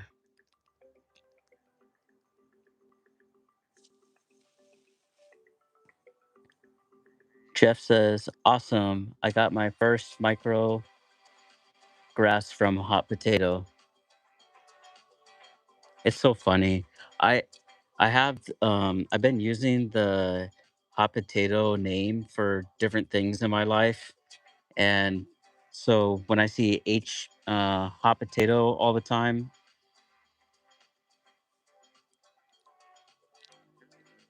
okay, so I grafted my wild berry Skittles micro cutting on the Edgar baby. Oh yeah. Yeah, it's doing great, huh? I love seeing all those pictures. I also plant another micro cutting in my potting mix, and both are growing at the same rate. I feel like Wildberry Skittles is one of those varieties that will stay popular for a very long time. Costco was selling one of those Monstera plants for like $250.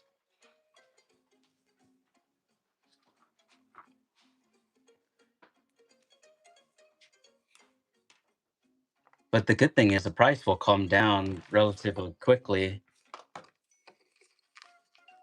And that's kind of the things I want to caution about, like for people trying to collect new varieties, is not to spend, a lot of money on that variety unless you have a very specific reason for it.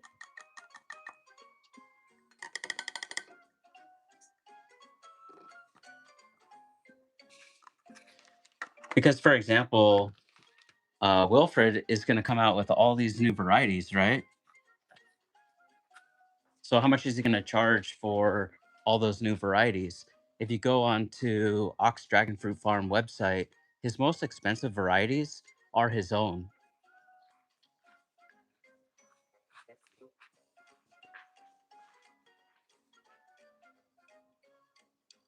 Probably a lot more, right? Because, if you have your own variety, you're like, I don't have that much of it, so it's cost more. And then I really think this variety is unique and worth the money. So I'm going to charge a little bit more for them. But as price comes down over time, then you can get the cutting for cheaper. And that's why I'm a big proponent of buying those micro cuttings. There is a grower out there that used to sell packages of micro cuttings for like different varieties. For example, you get a 10 pack for $100. And I think on one of the live streams or later down, I'll do a micro cutting packet where I'll give away like 10 different varieties.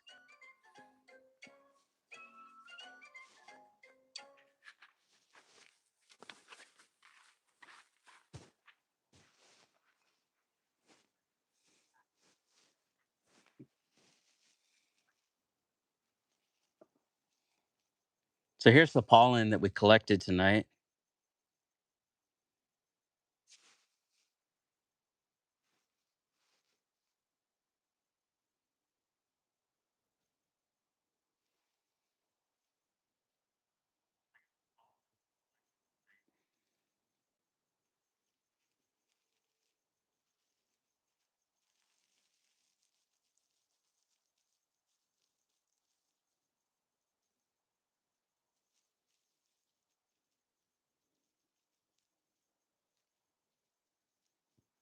What do they call this? Like powdered gold or something like that?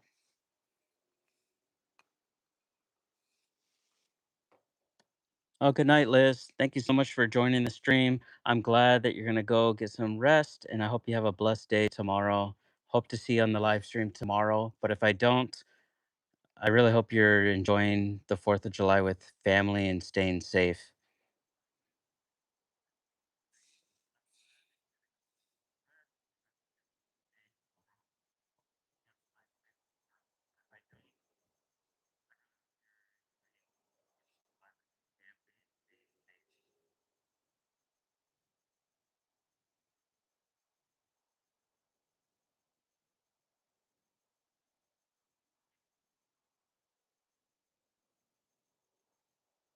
I want to try. So Jay said, I want to try to graft Asunta 7 Jelly Bean Breeze onto Vietnam Red soon. Oh, that's really cool. I've never heard somebody say that before. I'm curious what your thoughts on that technique, like why Asunta 7 Jelly Bean would go good on Vietnam Red. You must just have those varieties available.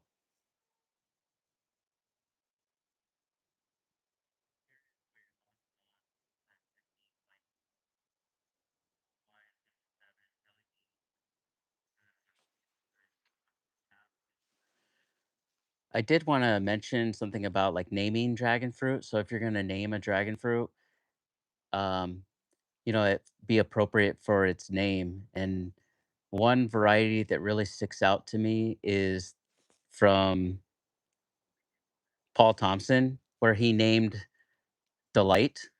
Every single time I eat Delight, it I just think it's delightful in my mind, and so it really sticks to it. So naming your variety that is so closely to what people might think about.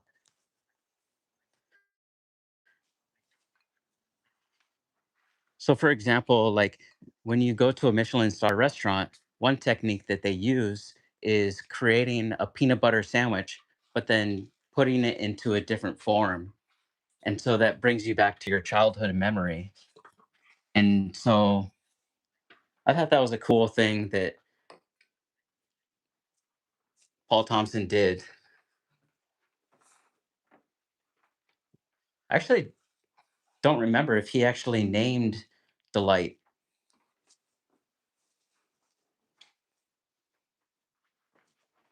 I know most of the names of Paul Thompson varieties did come from Florida. So Florida has their dragon fruit roots for sure.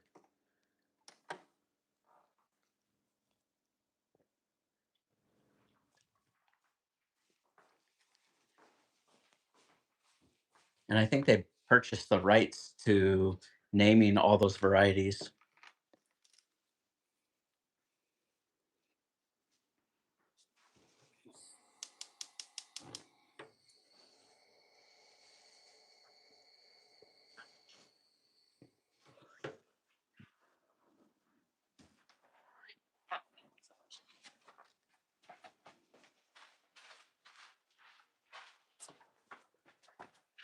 All right, the music is winding down.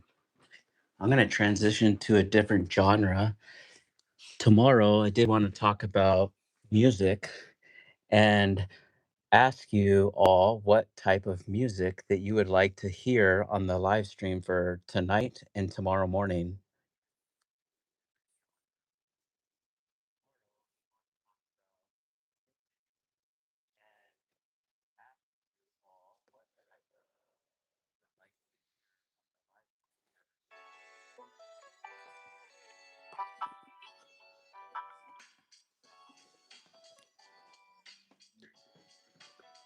I really love how we play with music in our YouTube channels.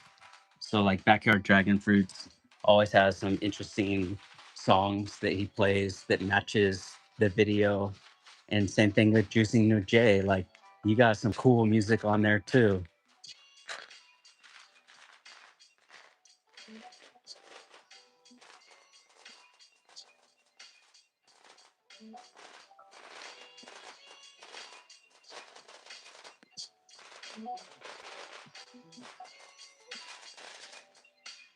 Okay, Vietnam Red is a vigorous grower in Sacramento. Is it really? Oh, that's awesome to know. Thanks for letting me know that.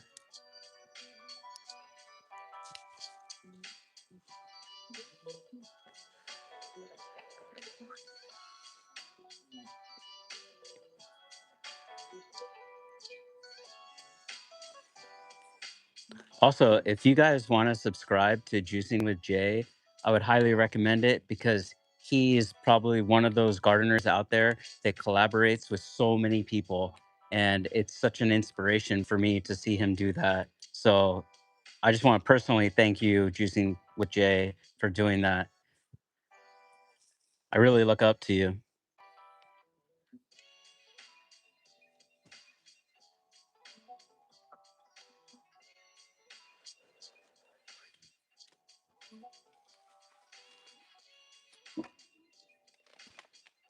Oh, 10 years ago, still going. Gotta love it.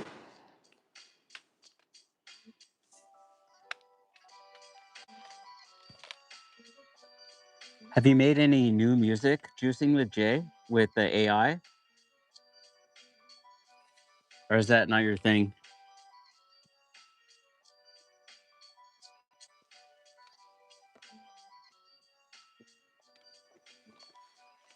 So you said, I heard from Wilford that the A7 seedling, at least the one he has, grows kind of slow too. Yeah, I have something to say about the Sunta lineage. I think it's the potential is probably um, tapped out. Edgar did such a good job at hybridizing dragon fruit that I think like the Sunta 5 Paco personally is my favorite. But then there's also a Sunta, I forget which one it is that it is really good, but Asunta 5 is probably the best variety out there for the Asunta lineage.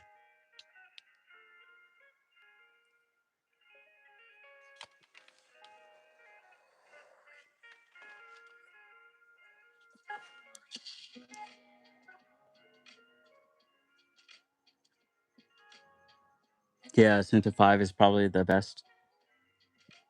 But it's crazy, like, um, when I first started learning about Asunta series, I was somewhat skeptical because I've been eating dragon fruit for almost 10 years and always eating Paul Thompson varieties from the farms down here in Orange County, or I mean, down in Southern California.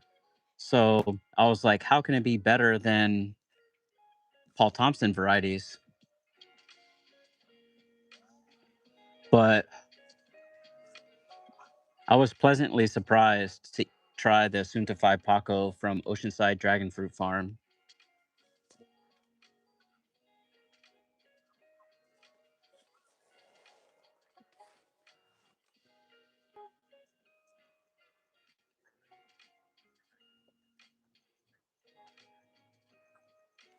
Yeah, Aztec Gold. I noticed that a lot of ox dragon fruit plants are like very mature branches that he's sending, and then he does his very best to send whatever he has. So definitely a reliable source to buy dragon fruit from.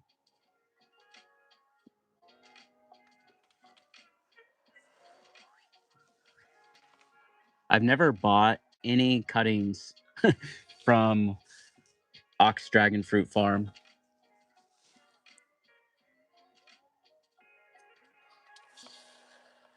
You need to visit Oceanside. Yeah, try to contact Lucky.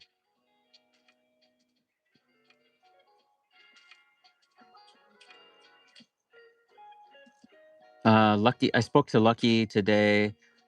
Sent him a text message asking him for some fruit, and he says he has some, but they don't have too much. It'll be more, peak season.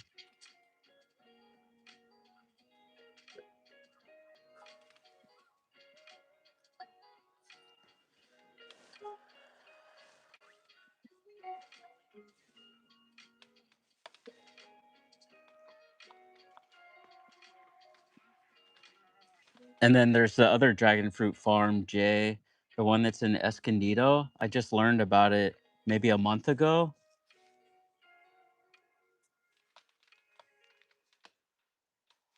So when you make it down to San Diego,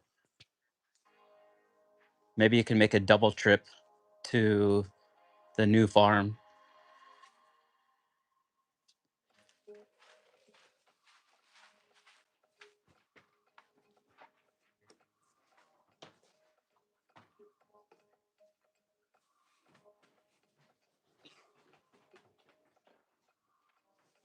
I noticed that the Valdivia Roja pollen is a little bit lighter in color.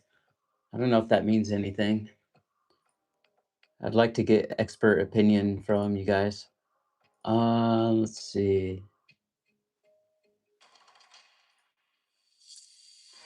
I'll plug in.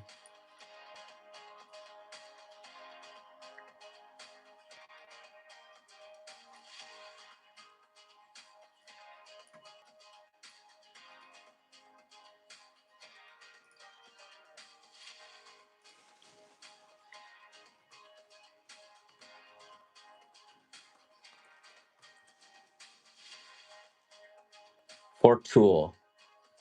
I'm gonna send this link. This is the Facebook page for the farm if you want to buy fruit from them. Tomorrow I'm going there in the morning to pick up fruit. So you could check out this website here.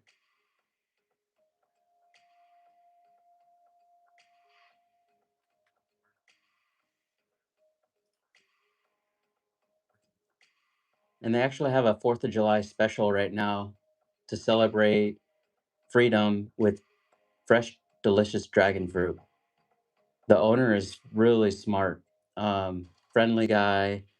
When we did the tour, he was a little bit nervous for the first time to showcase his farm, but he absolutely loves all different types of tropical fruits. And he's the one that is selling the Suriname cherries to the Michelin star restaurants. He said that the Michelin star restaurant basically goes there to pick the fruit themselves. And they have I think they have 7,000 plants.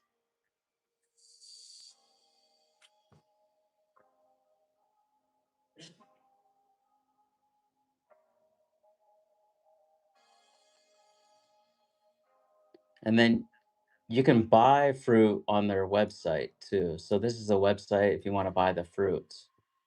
I wonder if I can copy and paste this into the live chat. No, I can't. You go to their Facebook page and the website's located there. Did I get your email from yesterday, hot potato?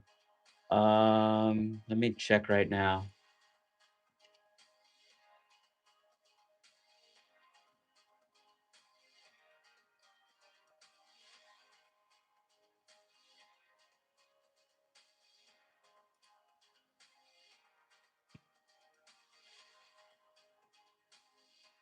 Somebody wants some frozen pollen. I gotta send them an invoice. Uh, your selection of pollen is overwhelming. Which variety would recommend best? Oh, I already talked to this person. Okay.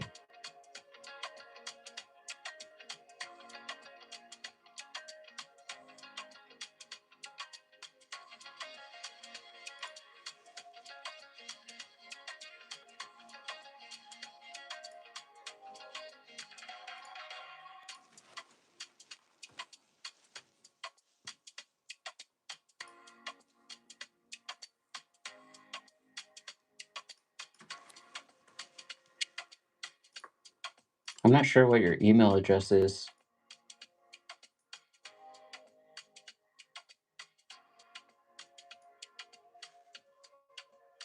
Oh, here we go.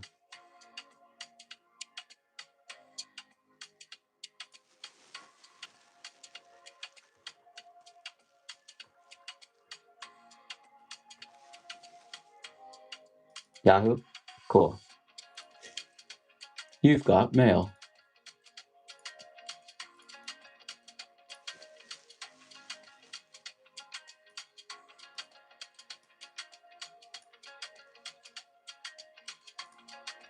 Oh yeah, here we go. So,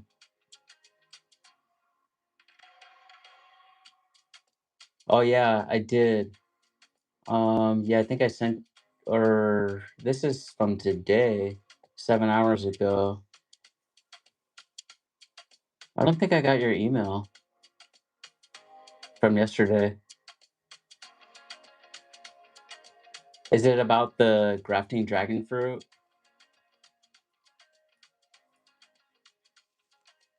Yeah, I see your email here. Let me do another search.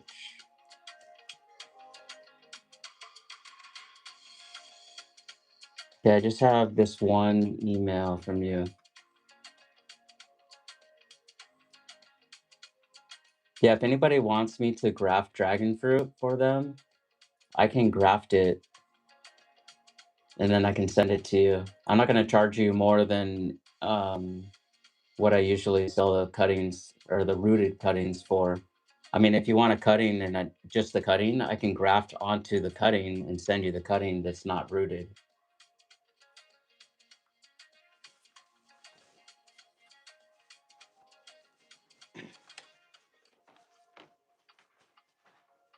So I guess like what, $10 for the graft? Because that's how much I sell those micro cuttings for. And then depending if you want a rooted cutting or if you want a non-rooted cutting, what would you say a fair price would be for that? I've never done that. AFK for a little bit, had to flower girl my dragons quick. Nice.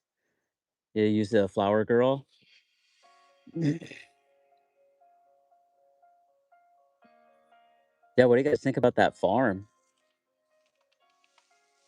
Super exciting. I feel like dragon fruit prices will come down because there's that farm now. And then what I noticed is like the 4th of July sale, Wallace Ranch lowered their prices as well. And so they're selling it at a sale.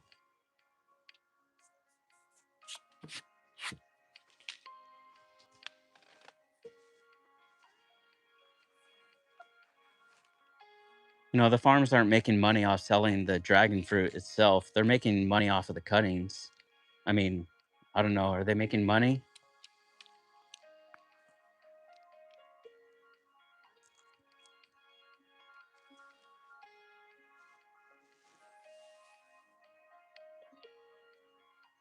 Oh, the buds are popping? No way. That's a perfect time to initiate a light foliar feed for your dragons. And then right before they bloom, like maybe a week or 10 days, or I have no idea, but hit it with another flower girl, and that will make the flowers really pop in color.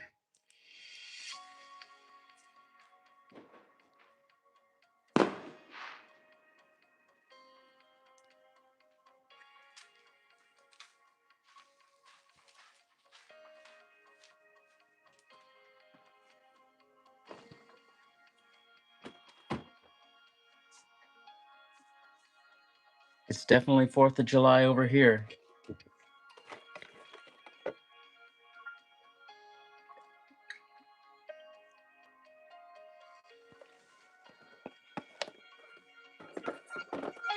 Hey, juicing with Jay. I started up a raw food diet again.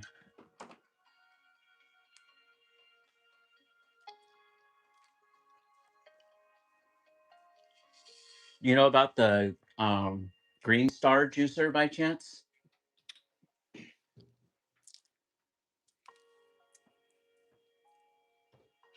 I remember like last year you were juicing or something like that, and I was like, you know what? I want to do a juice fast. And so I think I did like a 3-day juice fast or something like that.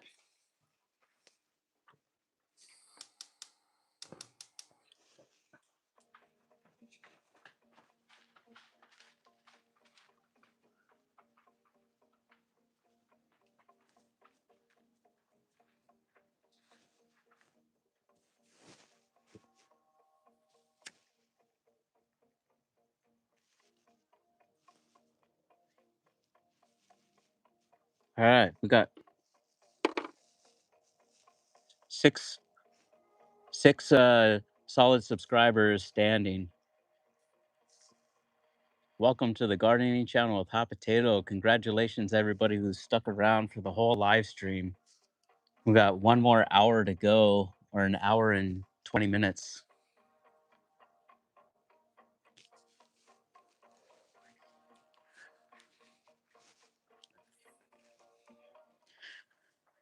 Which varieties are starting to bud? I'm curious what you're getting. You're gonna get flowers soon.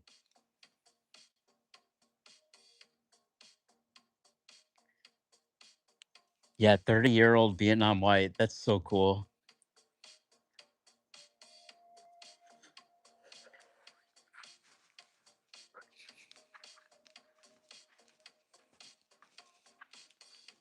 If you guys remember Richard Lee's video where he grew Vietnam white and he showed that trellis, that I think his father-in-law got him into dragon fruit, right?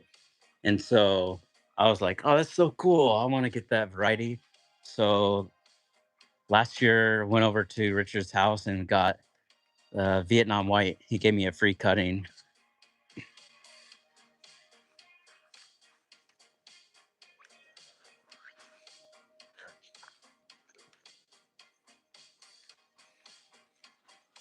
Do you notice that the 30-year-old dragon fruit is producing differently? Like it's more productive? Because I actually don't know too much about the age of dragon fruit and how productive it is.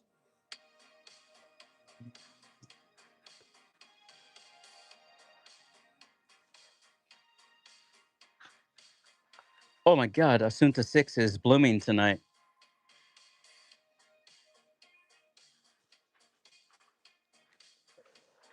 All right, I'll show you guys Asunta 6.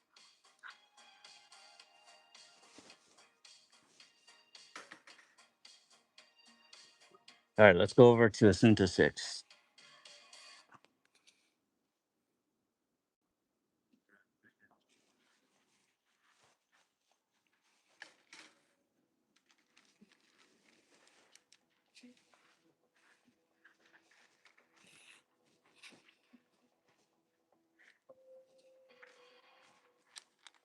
I guess I can pollinate Asunta 6. What should I use for Asunta 6? Should I use, I'll let you guys decide. Should I use Valdivia Roja, Sugar Dragon, or um, mixed pollen?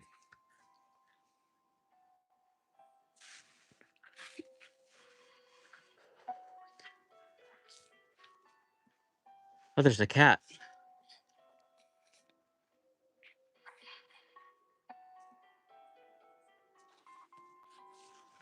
Let me get some more light. So I'll pollinate Asunta 6 here.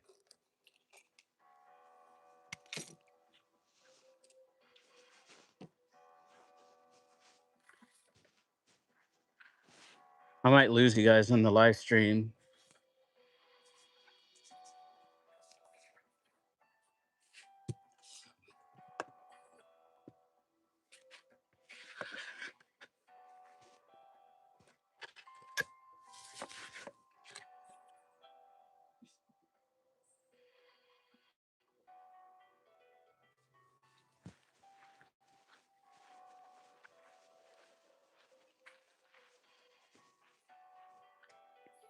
Okay, you can see it pretty good. Yeah, one wave was 21 fruits. Wow, 21 fruits. That's amazing.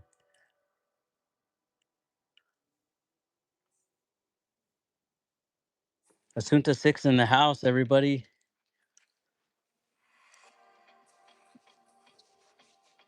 I think I'm going to use, last time on the live stream, we pollinated Asunta 6 with Lake Atitlan, and it took too. So I think I'm going to pollinate Asunta 6 again with Lake Atitlan.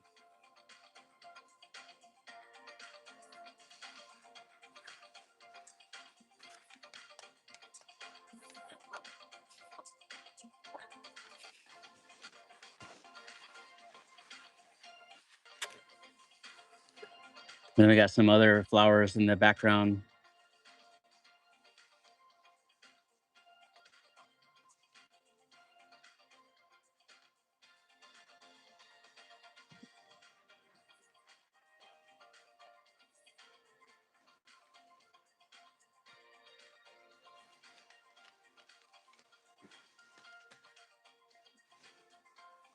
All right. I'll go get some pollen.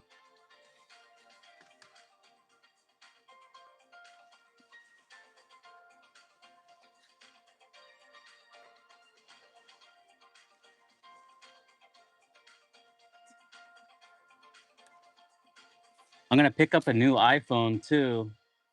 So I'll have two different iPhones to shoot time lapse videos of. I'm going to get the new one.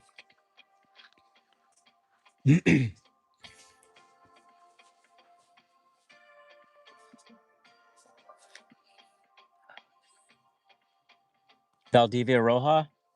Okay. I'll do Valdivia Roja. It's fresh pollen, anyways.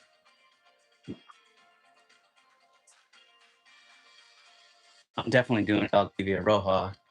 That's such a good idea.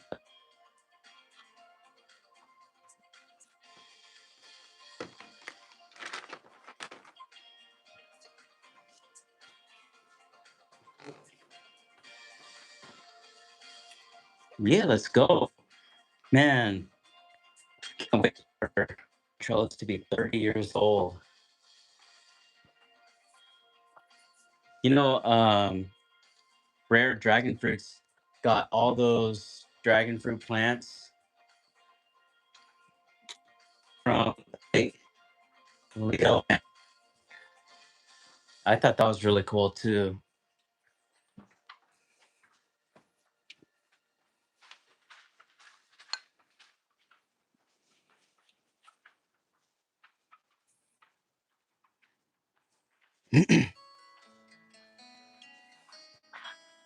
Because a lot of those plants are got a good history to it.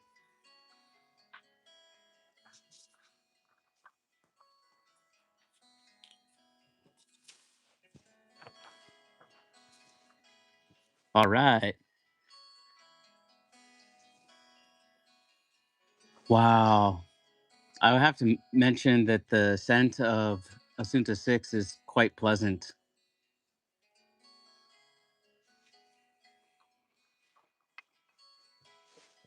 So we got Valdivia Roja pollen here.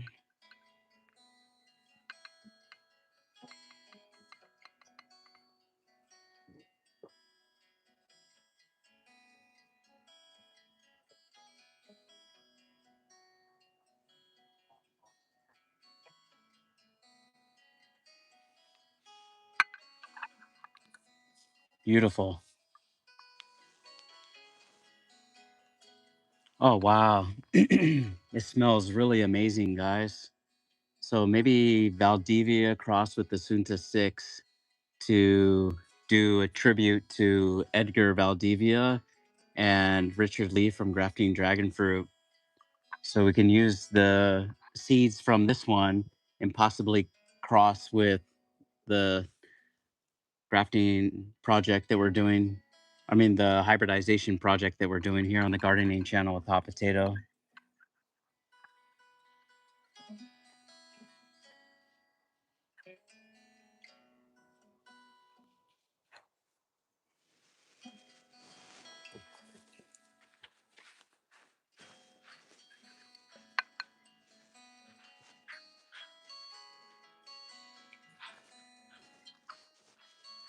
It's kind of why we do the live streams so late, you know?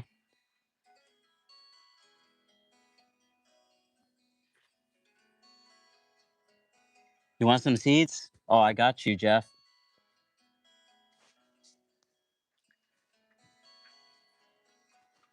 Send me an email just saying, hey, I want some seeds. If you really want some, then just send me an email and I'll have record of it.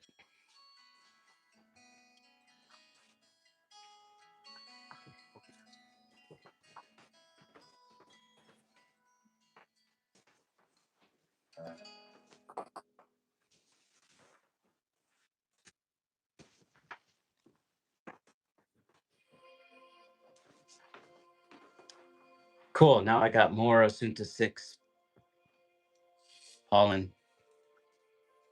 The first flower didn't have that much pollen in it, and I have a little bit left, but I'll probably utilize this one to cross pollinate with, I don't know, sugar dragon, I guess. So I can go take that pollen from Asunta 6 tonight and go over and cross pollinate it with sugar dragon.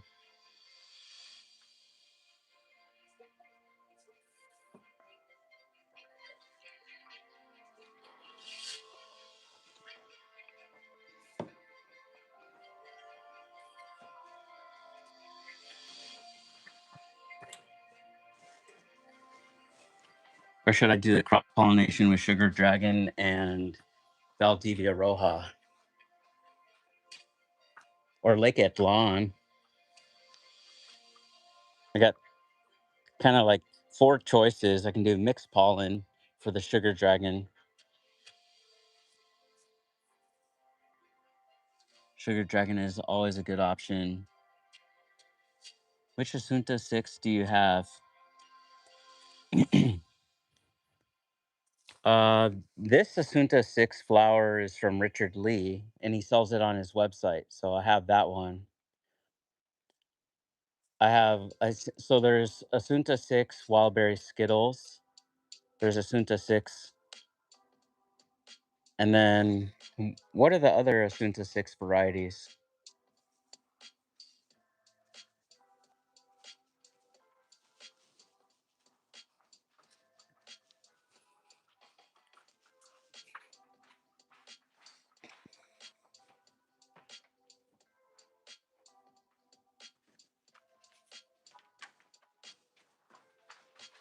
Go collect the pollen from those two dragon fruits blooming tonight.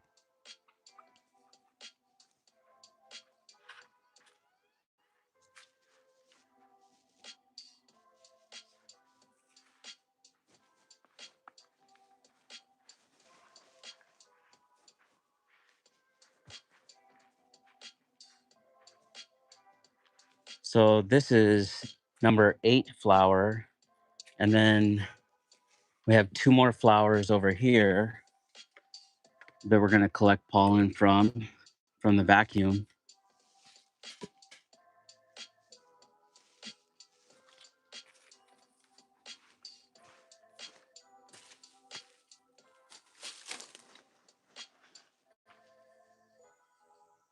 So Asunta 6 smells so much better than these. And I'm not sure which branch this is.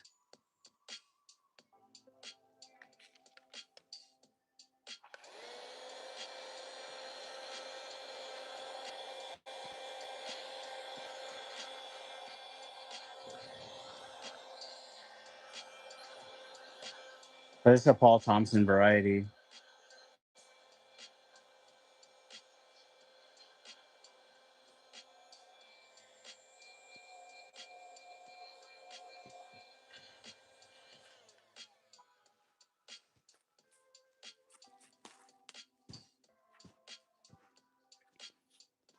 Actually purchased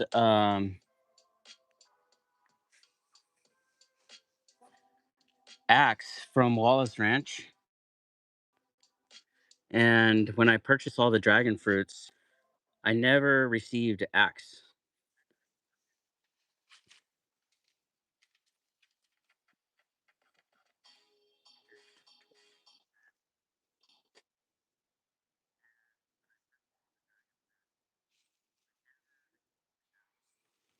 Because every single one of my main trellis has fruited, and none of them were Axe.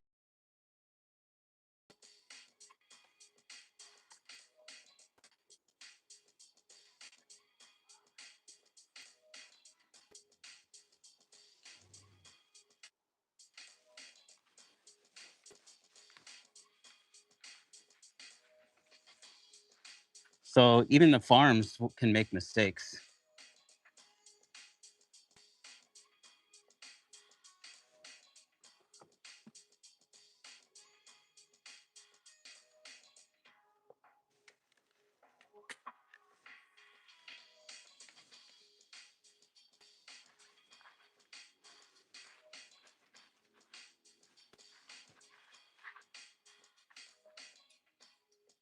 Alston Grape, Escape, and Custard Cloud.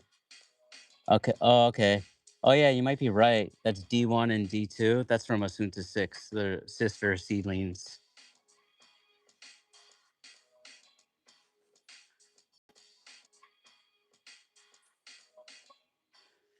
Jeff, Jeff says, hot potato, I have axe if you want cutting. Get one for you.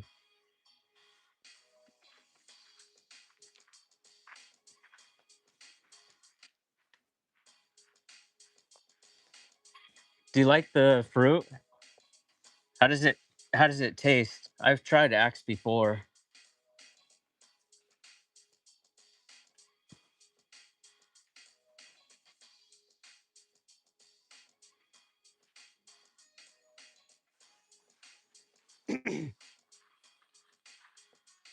I would love to get varieties from you guys. So that's 10 flowers. And now I'm gonna go around the main trellis. 10, 11, 12, 13 flowers blooming tonight.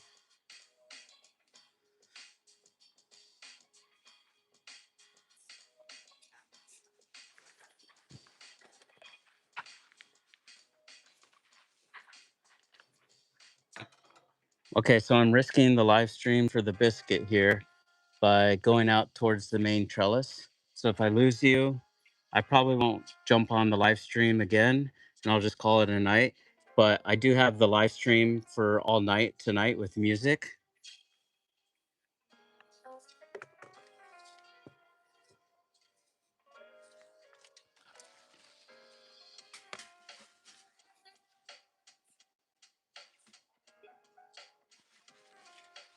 So you can hop on that and watch it all night. That would help my YouTube algorithm and increase my watch time hours as well.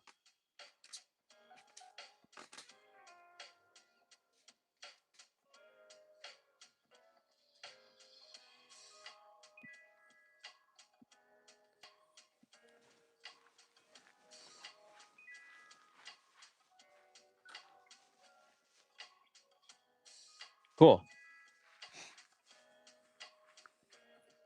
You could just have the video playing in the back of the screen all night tonight. I made up that joke while I was watering my plants. Okay, beet farmer. I've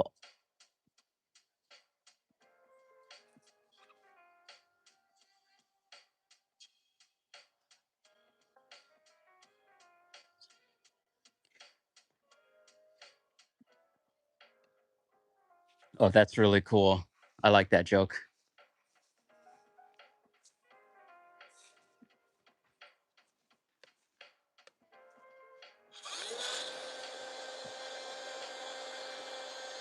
So this is all the mixed pollen in this one.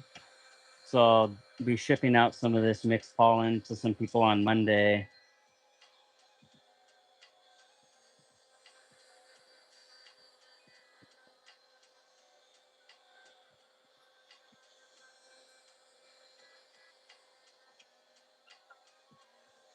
So I actually don't know what varieties or what variety this one, but the petals here are much different than the other petals for the other dragon fruit, and I'm currently trying to figure out what varieties these are.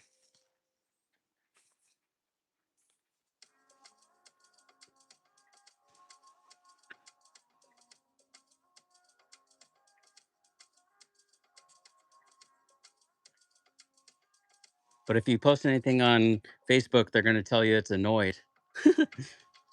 I might lose you guys in the stream here, but maybe I'll take some pictures and then post them, and you guys can tell me what variety from Paul Thompson you think this one is. But see these petals right here?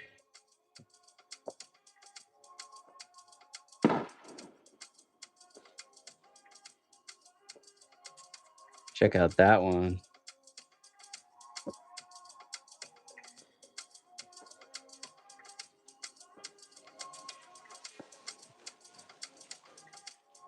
This is Valdivia Roja.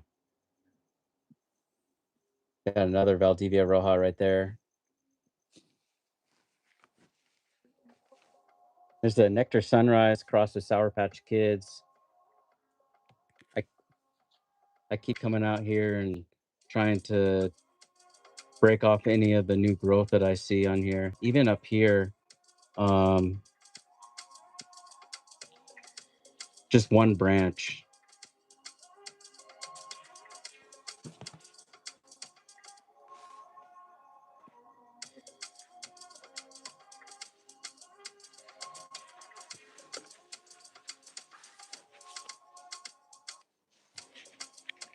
So I collect some more pollen here.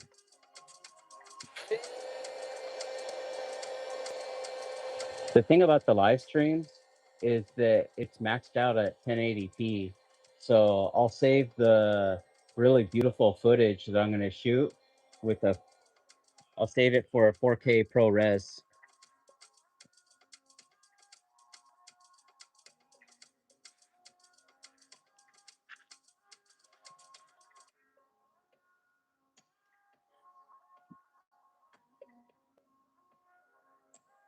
I was talking to Backyard Dragon Fruits on his YouTube channel today, and he's like, "Oh, I just didn't have the lighting uh, correct on one of his shots." And he mentioned that, and I said, "Dude, check out the 4K ProRes."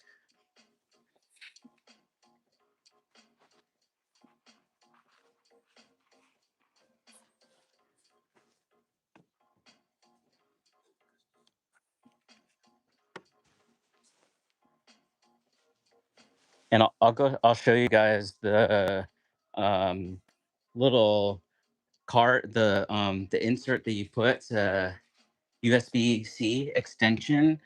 So if you want to get this, you can connect it to your iPhone, and it has 4K ProRes, and you can change it to log too. But I usually don't use log.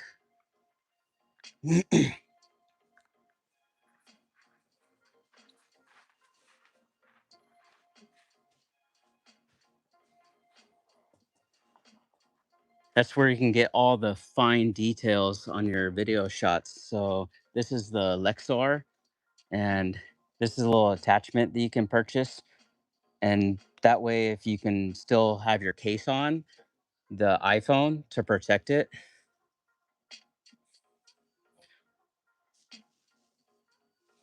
And I got a couple of them. When this thing first came out, they were like 200 bucks. Now they can go up to like $500 or $600 each, and it's 2 terabytes. So I got 4 terabytes of video about dragon fruit, and it's all mine. Gotta love it.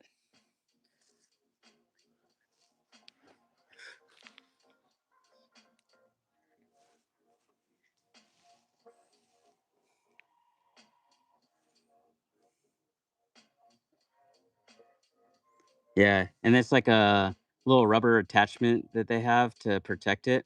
I would say take that off, because the downside of this is that it will make your iPhone turn into a firework. It gets extremely hot. And also the downside of this one is like you can't shoot for a very long period of time.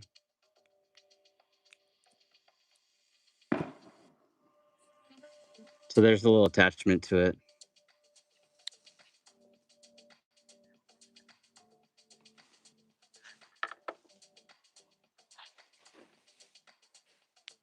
Let me turn off that light there. So blinded by the light there. What temperature do we have here? 62 degrees and 89% humidity. Versus inside the house, the humidity is so much lower. So that's why it's important to collect your pollen when the flowers first open in the afternoon, or if they're opening during the daytime, like they do sometimes, then you can collect the pollen right away, especially if you're going to share it or ship it or even freeze it. So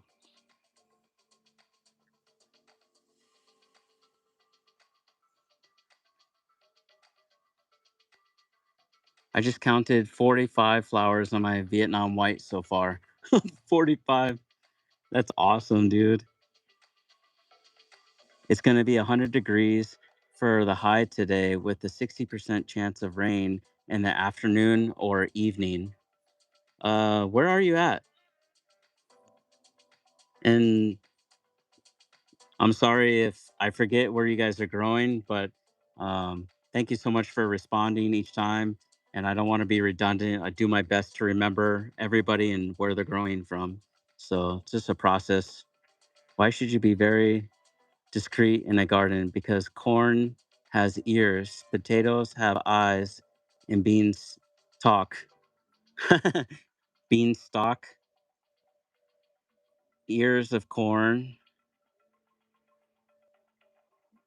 and potato eyes. Yeah, when you potatoes grow those little eyes if you put them in the sun or indirectly in the sun to grow potatoes. I do grow potatoes, by the way.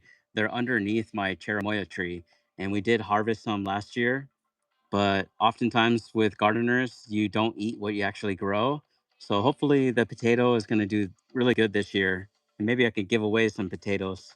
I think I did give away potatoes once on the channel. Beanstalk. Yeah. You should ask ChatGPT to create the three sisters. So corn, beans, and what's the other sister when you grow them symbiotically? And I think there's a fourth sister as well.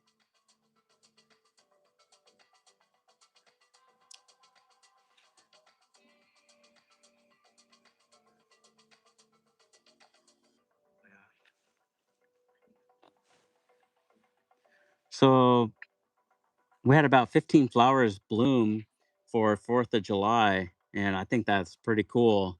And happy 4th of July to everybody because right now it is 4th of July, the 250th anniversary of the United States, basically. So I'm very proud to be an American. And there's a lot of beautiful countries out there, but I feel very fortunate to be born here and also be born and live in the United States. So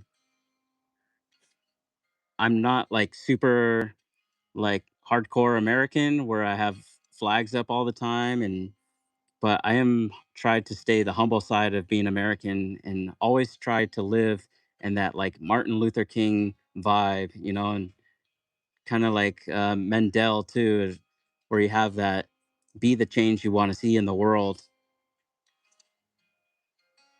I think I have one, two, three, four, five more Valdivia Roja. So it's like one, two, three, four, five, six, seven more, eight more flowers blooming tomorrow night. So that'll be exciting. We have more blooms tomorrow night for the live stream. And tomorrow we're going to do a lot of talking as well. In the morning, I'm going down to the farm. So I probably won't be back until possibly lunchtime. And we're going to pick up 20 pounds of dragon fruit. And then we'll do taste testing for dragon fruit as well. We're also going to push more about the big box giveaways. And I did mention that we're giving away one large dragon fruit. So out of all of the dragon fruits there, I'm going to weigh each one, choose the biggest one, and then I'm going to make a short video. And I want you guys to comment on that short video when it gets released tomorrow. The short video might be released in the afternoon while people are on the live stream. And then you might dip down out of the live stream and go check out that notification. So it's really important that you hit the notification bell on the YouTube channel. And I'll ship that fruit out on Monday as well. And for all the people who joined this live stream tonight, they have automatically entered in to win the Pink OG cutting, the four cuttings. So one trellis setup for Pink OG is basically smaller dragon fruit cuttings. And then on one other piece of it has a part where you can graft onto it. So what I would like you guys to do is either share it with somebody or I mean you can do whatever you want, right?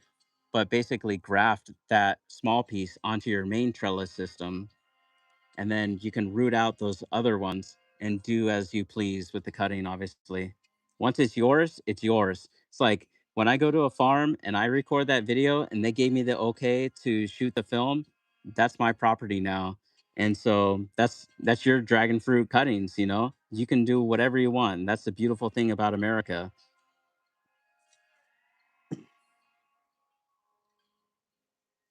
Yeah, that's cool.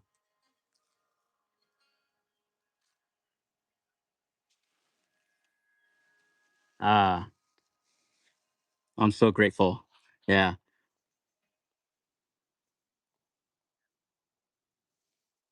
Nice pink OG cuttings. Yeah. Yeah. Pink OG. I love that name, by the way, because it reminds me of like the whole um the gardening aspect got really heavy for people when they started growing marijuana. And I thought that was such a cool thing that people started naming these varieties based off of all these different plants that grow like weeds, right? And so you know what I'm talking about. And people who actually have farms or property in San Diego, one person I talked to during the farm tour, he grew these plants in I think in Northern California. What's that place where people grow a lot of marijuana up there? Anyways, he now has some property in San Diego and he has a wonderful YouTube channel. I'll talk about that YouTube channel tomorrow. And that channel is more focused on um, soil biology. And I hope that that YouTube channel can expand out to all the dragon fruit farmers where they can start their new farm and utilize more of the organic way to start from zero and by creating the soil health first and then implementing all the dragon fruit plants.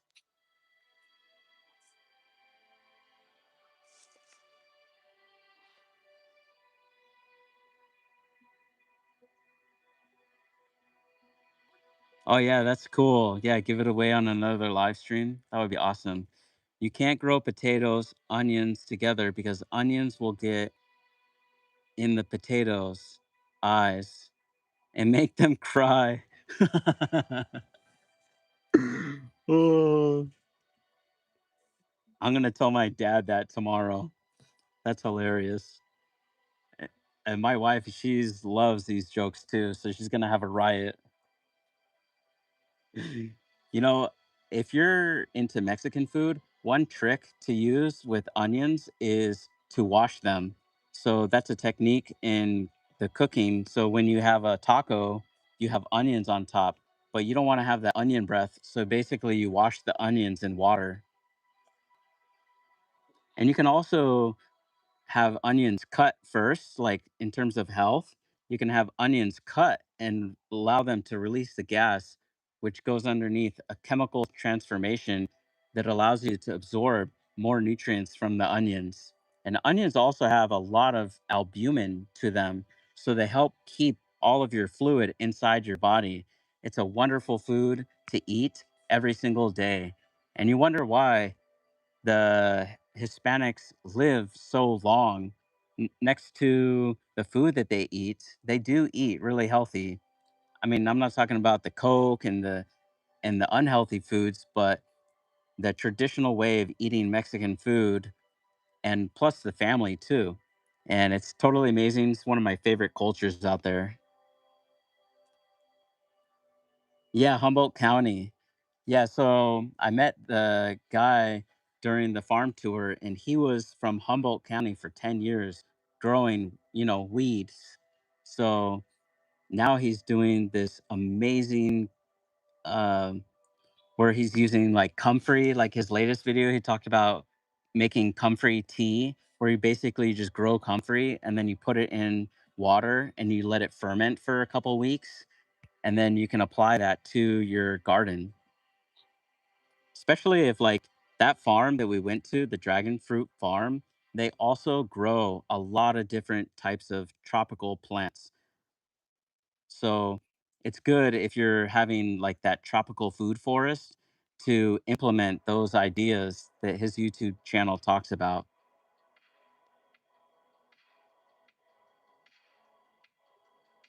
Oh, you're growing comfrey? Nice. Yeah, I love comfrey, and our chickens actually really love comfrey too. I was so surprised. The chickens, some of the chickens, like the ones that were like breeding, they don't like the comfrey. But when we cross the chickens with a different breed, that chicken that looks like Dracula, we have two of them, and they actually love the comfrey. Very cute chicken. So it's a naked neck and it's all black, but it has different characteristics. Like it almost looks like a dragon, like nice sheen on the feathers. So we're trying to not only hybridize dragon fruit, we don't talk about it a lot on our channel because we focus on dragon fruit, but we are breeding chickens. Yeah, it grows super fast, no doubt about it. That thing grows so nice. At Great Park in Irvine, there is a garden project there that they have, and they have comfrey surrounding the garden. And actually, if you like feijoa or pineapple guava and you live in Orange County, go to Great Park during the fall time because they probably have like 30 or 40 trees that have pineapple guavas in there. So every single year, I go over there and harvest all the fruit and make like guava jam. I think last time I don't remember if I gave Richard some of those guavas, but I did give some of them away, and I'll do that again on this year where I'll give some of the pineapple guavas away. Oh, you grew comfrey in the orchard in Minnesota? Oh, cool. And I'm sure it grows well in all different types of environments, like salsa. Yeah. Speaking of salsa, which sauce likes to dance salsa? That's funny. Oh, gotta love it. Gotta love it. Can you get a joke for West Coast swing? Because I actually do West Coast swing dancing. Yeah. There's a big group of people in Orange County that love dancing, and that's one of my other passions.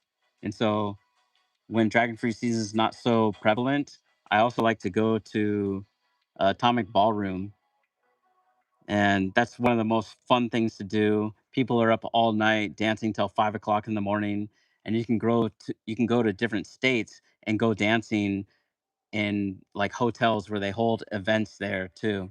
And that's actually one of my other YouTube channels is DNA Dancing.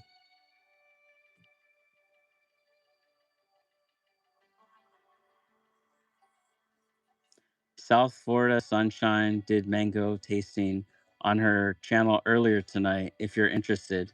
Oh, really? Yeah, I'm definitely interested. I'm going to take a screenshot of that.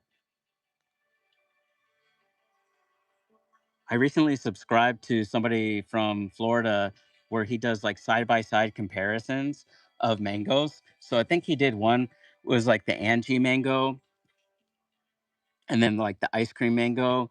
And then I thought that was really cool too because Grafting Dragon Fruits recently did a comparison video between I think Connie G and another dragon fruit. I forget what it was, but go check out Grafting Dragon Fruits video about the comparative review because those varieties are so similar to each other. So it was very objective in the way he presented the information. I know that flavor is subjective sometimes, and you can just throw in keywords and say that it does taste like this. But grafting dragon fruits and grafting dragon fruits, backyard dragon fruits have wonderful taste testing videos. Yeah,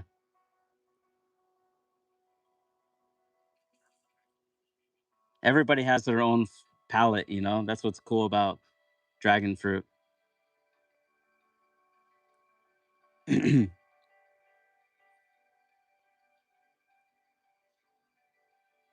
Are you giving away wild berry Skittles cutting? Yeah, I am giving away wild berry Skittles cutting. Thanks for reminding me, JT. And this live stream weekend, we are giving away a wild berry Skittles rooted cutting. because I feel like that would be such a cool idea. People say that it grows slow, but my experience with wild berry Skittles is that it tends to grow a little bit faster if you grow it in the shade. And the reason behind that is because it lacks the ability to produce chlorophyll. So if you're trying to stress out the dragon fruit by giving it a lot of sun, it doesn't have that ability to make a lot of chlorophyll. So if you lower down that amount of sun, then it will grow with the shaded, like, I don't know how to explain it, but I was looking into the science of it. And my experience is that wild berry Skittles grew a lot better in the shade versus the sun. Now, because the trellis is established, I'm now incorporating a lot more sun so that chlorophyll can build up and the plant can get the energy it needs so it can build flowers and hopefully produce delicious fruit. I really like wild berry Skittles, by the way.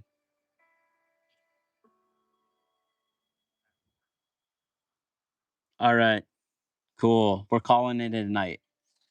Let's do it. All right. So I'm pretty much done for tonight too. It's 12:20. I'm going to throw on some music and I hope you guys have a beautiful night. Thank you so much for watching the gardening channel with Hot Potato. And I'll see all you guys later and the solid subscribers out there. Huge shout out. It means so much to me that we're able to have a community chat on YouTube. So happy 4th of July, by the way. And I'll see you tomorrow.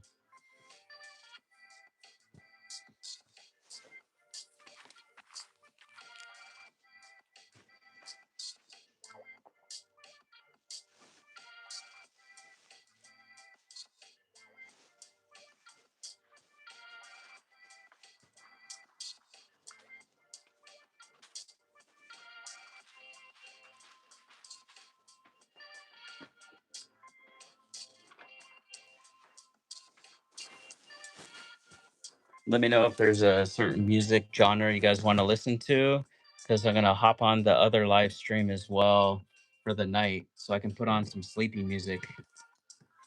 You can just watch the video all night if you like. That would really be appreciative.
Now I'm gonna put on some sleep ASMR tracks.